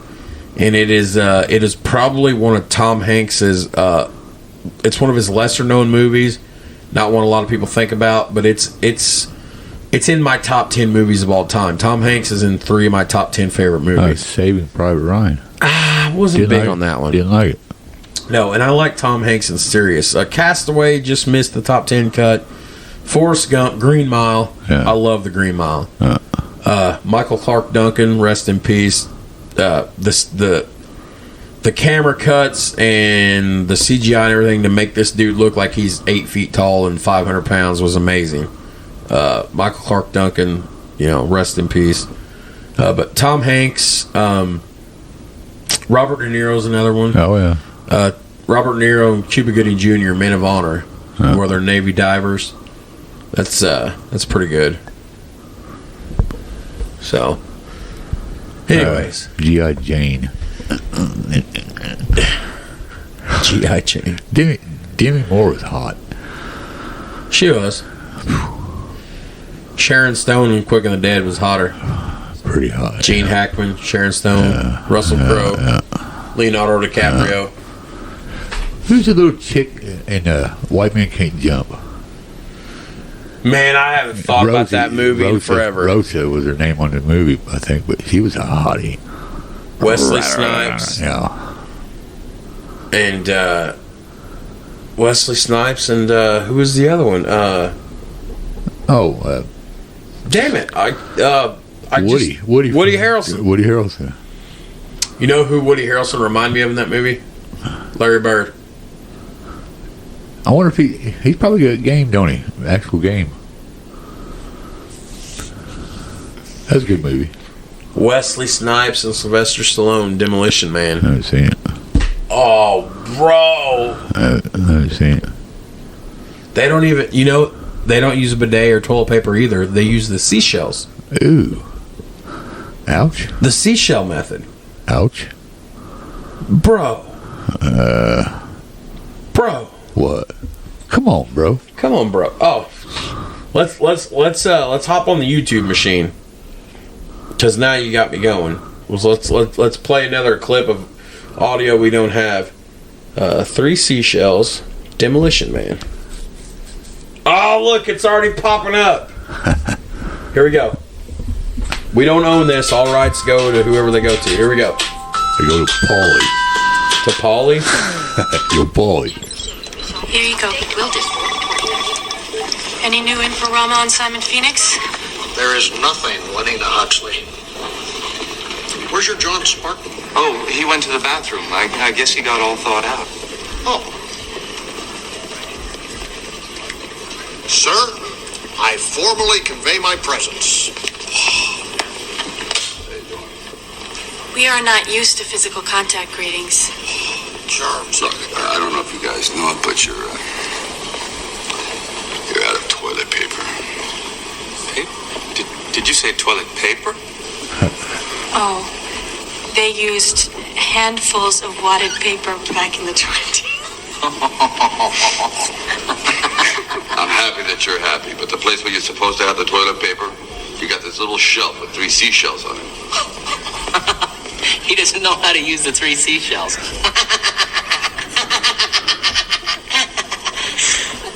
I can see how that could be confusing. Is that you, Spartan? Anyways. Huh.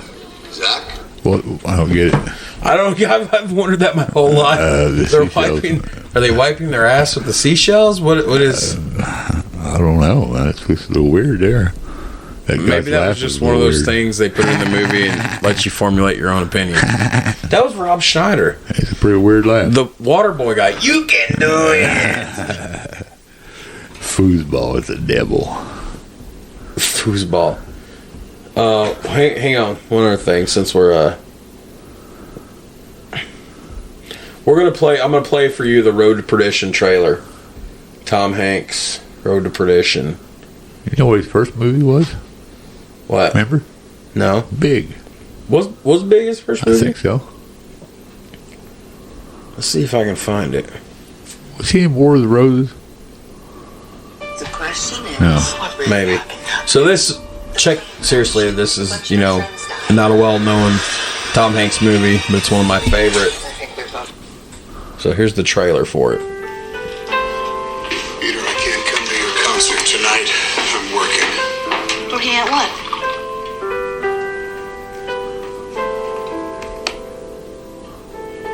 What's Papa's job? He works for Mr. Rooney. Who's got a hug for a lonely old man?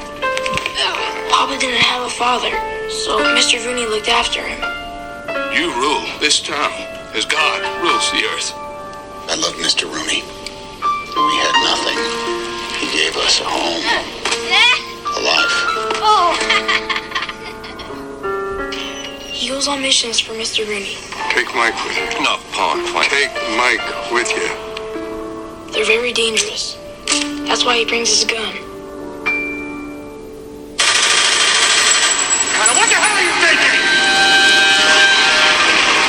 Damn, that's loud. He saw everything. Can you keep a secret? He's my son. A man of honor always keeps his word. Michael, tomorrow when they find out we're gone, they're going to come after us. I have to protect you now.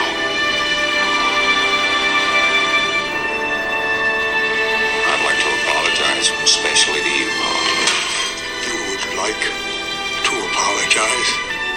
Sons are put on this earth to trouble their fathers. Natural law. You gotta take him now. done some work for us in the past. To be paid to do what you love. Isn't that the dream? Get out! I cannot fight you and them at the same time. I can take care of myself fine. I think it's my fault this happened. It was not your fault. You won't make it. Not with a little boy.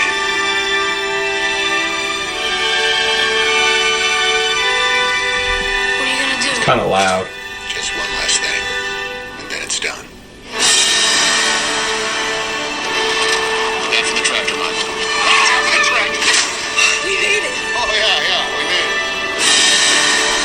it. He's letting him drive. Yeah. Paul Newman. Yep, Paul Newman. Jude Law. Yeah. This is the life we chose, the life we lead. And there is only one guarantee. None of us will see heaven. None of us will see heaven. Road to perdition. Huh. So that's what it was. His kids seen the mission. They executed the other one. I'll have to check it out one of these days. Yep. I'm still watching Hang 'em High and Fistful of Dollars. Hang 'em High is Clint Eastwood's best Western. It was his first Western. Yeah. Well, the first one he directed. The best part. Oh, that's he pulls down that sash around his neck. He says, when you hang a man, you take a good look at him. Yeah, that's right. Yeah, that's a good movie. Clint Eastwood or John Wayne? Yeah, boy. Clint Eastwood. Clint Eastwood, yeah. Yeah. Hang 'em High or Two Mules for Sister Sarah? No, wait. That's not a fair comparison. Triple threat. Hang 'em High. Hold on. Hang 'em High. Outlaw Josie Wales. Outlaw Josie Wales. Hang 'em High. Josie Wales or Pale Rider? Josie Wales. I'm going to go unpopular opinion here. Pale Rider. For some reason, I like Outlaw Josie Wales. Buzzard got worms got to eat same. How does it say that? Buzzard's got to eat same as a worm or something like that. Two Mules for Sister Sarah. Fistful of Dollars. Fistful of Dollars. Fistful of Dollars. Good, Bad, and Ugly. Good, Bad, and Ugly. Good, Bad, and Ugly. Good stuff, man. That's a good movie. Clint Eastwood never made a bad Western. No. Mm-mm. He's still with us, isn't he? Oh, yeah. Man, you got me all excited now talking about this and that and this and that.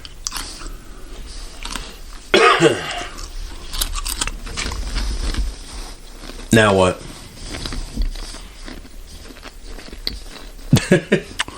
Time is 12:30. What? Getting in your old man feels? Mm-hmm. So you want to start to put a bow on this one? Mm-hmm. You want to maybe work on a show opening after this? Yeah. Because that'll be a little less. That'll give you a chance to get over there and you can sit in your chair and play a little round of 2K while I think of our new theme music. And then, there you go. So you want to start to put a bow on this? Yeah. So, how was this for a shoot episode? I thought it was all right. I think it's all right too. Well, now what we have to do, we got to pick something to stick to next time. Yeah, I've got this. Yeah, I'm gonna have to. Give me another bugle, please. You want some? Kurt's munching on our bugles. Pretty good. Caramel bugles. Caramel bugles. That's loud, isn't it? That is loud. Always wondered why they had to make everything so loud, like the rappers and stuff. So, wives that are monitoring what their husband eats. And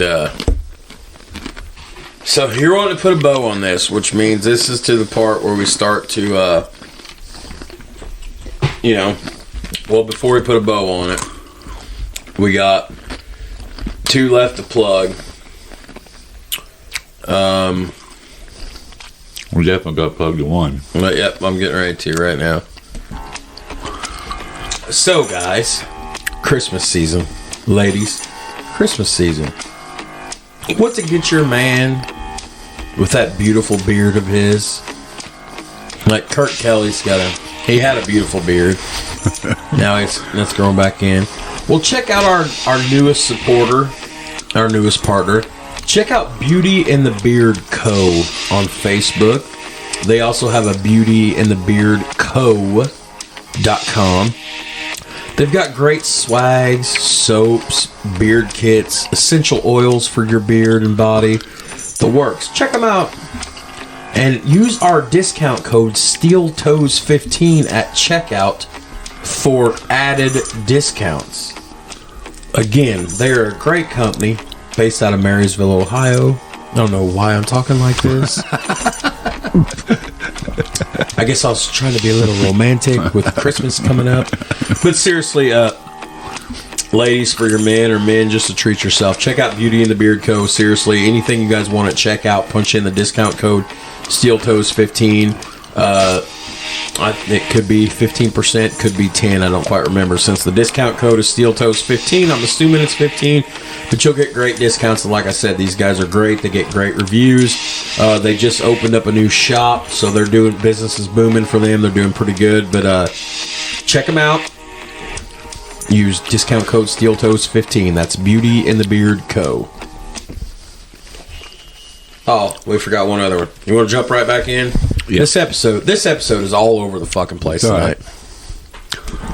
We've been all over the place for the last month, you know? Yeah, we haven't done anything in a month. All right, guys, so our last one of the night, our last affiliate. And by the way, if you guys want to add a little bit of added benefit on here, promoting you, or just, we give a rub when we get a rub. So check out Black Rifle Coffee Company. It's veteran-owned. It's Kurt and I love veteran-owned businesses. Mm-hmm. Check them out on Facebook and check them out on their .com. There's cool swag for men and women. They have great coffee, awesome energy drinks. I had a vanilla Black Rifle espresso energy drink this evening. That's why I'm wired. Kurt would have a couple. He'd probably be wired too. But they got something for everyone. And their line of coffee is very good. Some of it is very strong, because veterans don't fuck around, find out. But check out Black Rifle Coffee Company. You'll be glad you did. Okay, that's all out of the way. Here's what I'm going to do. This starts the long process here of picking an episode. And now here we are. We're back on schedule. Because this is a non-kid weekend. And anymore, we do them on non-kid weekends, or we do them on Fridays before I get the kids. I have to go back to New Albany again on Friday, so the Friday episode is out, and I'll have kids this coming weekend. And then next Friday, the Friday after that, the 19th, I'll have the Saturday's the 19th. We might do a Sunday episode in come weeks, because I'll tell you why off air, but I'm trying to keep things low key right now. Got some plans for Saturday the 19th. So and if that changes, I'll let you know. But right now we're looking at 2 weeks. So 2 weeks to prepare. Got to stick to my shit. And depending on how that goes and what time I get home, that episode could be a remote. We got that $50 equipment mod for a reason. Yeah, and it's supposed to be weathering too. You never know; it might be snow. Well, where we live, back in these hollers. Yeah. You don't venture out till the plow comes through. Sometimes not even then. So we didn't really talk about nothing important. We were just kind of all over the place. I'll still get this uploaded. We're trying to get back in the saddle again. I think we needed it. And we've been pushing so hard. Even though we're recording almost at a rate of every 2 weeks, we've still been pushing pretty hard. We've got other things going on too. That, and it's a lot of work on me to compile all the notes. Yes. And it's a lot of work on me just watching. You got the easiest job. What's your job? Film study. Film study. Anything you can find on YouTube or any notes you can read online. So what are you thinking next? Oh, well, brother, I think I'm going to look at this list here and think about something. I know you're always in the mood to talk baseball. Yeah. But I mean, there's baseball, there's football, there's college sports, there's hockey, there's NASCAR, there's this, there's that, there's this. Water polo and soccer. We don't. It's like we don't do soccer. The real football. There is an episode on here that says, "Why isn't soccer big in the U.S.?" I'm like, I don't know. It's a boring sport. Yeah, because they score literally 2 goals a game. Sometimes not even that. Well, they score 2 goals a game in a hockey. Yeah, but to me, you got a stick, right? And you just want to see somebody get whacked across the chin. You're allowed to make contact with somebody, right? I don't get the whole yellow red card. I don't corner kick type thing. I don't either. Can't use your hands, but you use your head. Yeah. Yeah, that just. Yeah. Well, I mean, how about this? And don't say baseball. No. I mean, I'm just spitballing here as we try to figure out. Theoretically speaking, if we would pick what you would pick, what sport would you like to cover next time? I think we ought to do a hockey episode of some sort. I think we ought to do a hockey episode. We had a request for a puck. Yeah, we need some puck talk. Yeah. That's in the show opening. The new word, puck talk. Will the Blackhawks remain the Blackhawks? So, what we have for hockey episodes in the can, there's Wayne Gretzky traded to the Kings, which shook up the NHL world when that happened, because Gretzky's the GOAT. There's 2017 Preds vs. Pens Stanley Cup Finals. Islanders win 4 straight cups. I think that's all we got. So if we would do what you do, you want to do a hockey episode. I feel like we haven't gotten a whole lot of love to football lately. Well, let's do football. I know. I'm looking. I'm just looking. I got plenty of episodes to pick from. And plus, we got our eventually. Sorry, Corey, it ain't gonna happen this week. But eventually, we'll do a history of the Bengals, which has led me to believe that every once in a while we ought to do a complete team history on teams across all sports. I agree. Yeah. So we could go football. I think it comes down to football or hockey. Right. You're the producer. That's what I'm feeling. I said you said you're the producer. Yeah, you're the producer. The executive producer. Here's a fun one we should do sometime. Should college athletes be paid? That's big right now. I mean, with the cost of education, yeah. It wouldn't hurt, right? It wouldn't hurt, right? This one's fun. Top 10 college football programs. 3 of them come to mind right away. USC, Alabama, Miami. The U.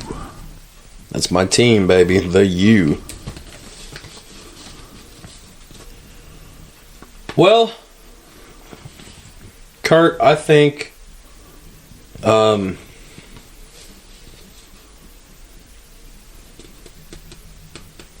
yes. I think we will do a hockey episode. All right. There you go. So, I'll puck that, man. Puck world. Puck it. What the puck? And just, I mean, this isn't going to go down as one of the greatest Stanley Cup finals in history, but just for the sheer fact of it's literally me versus you. Yeah. Let's take a trip back to 2017. Yeah. Let's cover the Predators Penguins Stanley Cup finals. Go, Pens. Let's go, Pens. I got a sneaking suspicion the Pens are going to win this one. I think it was 6. 6. Yeah. We just had a little bit more gunpowder than you guys do. Man, that 17 Predators team was hot, though, son. They were. My God. They were. PK Subban was on that team. Philip Forsberg was on that team. Mike Fisher was still part of that team. We just had a couple more stars than you guys did. I really think so. I mean, we had led by your boy, Sidney Crosby, one of the top 5 players in the league. Who had a big Connor Sherry had a big series. Marc-Andre Fleury between the pipes. Chris Kunitz had a big series. So that'll be fun. I mean, that won't be the greatest Stanley Cup final of all time, but just for the sheer fact of it's me versus you. That'd be fun. Predators versus Penguins. Okay, so before we wrap this up, we got to keep a tradition. We got to do word association. All right. So, and I don't have any wrote down, so I'm just going to ramble off a few things that come to mind. Pred versus Pens, Stanley Cup final. Let's go Pens. Let's go Pens. Our new Hot Takes and Sausage segment. Looking forward to it. Yeah. Finally recording for the first time in a month. Hallelujah. Our last episode, Jack versus Arnie. That's all good. Tough. Yeah. Tough crowd. Tough room. Yeah. Okay. What else I got? The Michigan school shooting. Tragic. That's a good one. I think of several different things. I don't know. Our fantasy golf draft. Fun. Fun? Yeah. Fun? Yeah. Totally kicked your butt, though. Sevy Ballesteros. Our current Steel Toes and Scoreboards show open. Stale. Yeah. A new show open. Optimistic. Needed. Okay. The Rapture. Want to be there. Coming, yeah. Okay. LeBron versus Jordan. Interesting. Yeah. For sure. Okay. So, you got an ending song of the week for us? Anything come to mind? No, not offhand. Not I'm offhand. sorry, I'm kind of getting sleepy. Loopy. I don't know if I even got one. You know what? Actually, I do. I do have one. How about a little Metallica? Oh yeah, I do that. You like Metallica? Oh yeah. Okay, so guys, we own no rights to this audio. All rights go to Metallica, the writers, producers, the labels. But give you guys a couple minutes of audio here. Metallica, Now That We're Dead. What's this off of? The Hardwired Self-Destruct album. That gets you amped. That could be our new open right there. Pretty hard riff. You can play like that, can't you? Somewhat. Yeah? I could probably play that, yeah, right there. I want to play drums. Alright, bro. Well, had fun. Yep, good to be back at it. Good to get back at it. Guys, check out Metallica, Now That We're Dead. It's our ending song of the week. So we'll see you guys in a couple weeks. We'll talk a little NHL, talk a little puck. Yeah. So for Kurt Kelly, I'm Jared Atkins, and we will catch you guys next week. God bless. God bless. Happy holidays, everybody.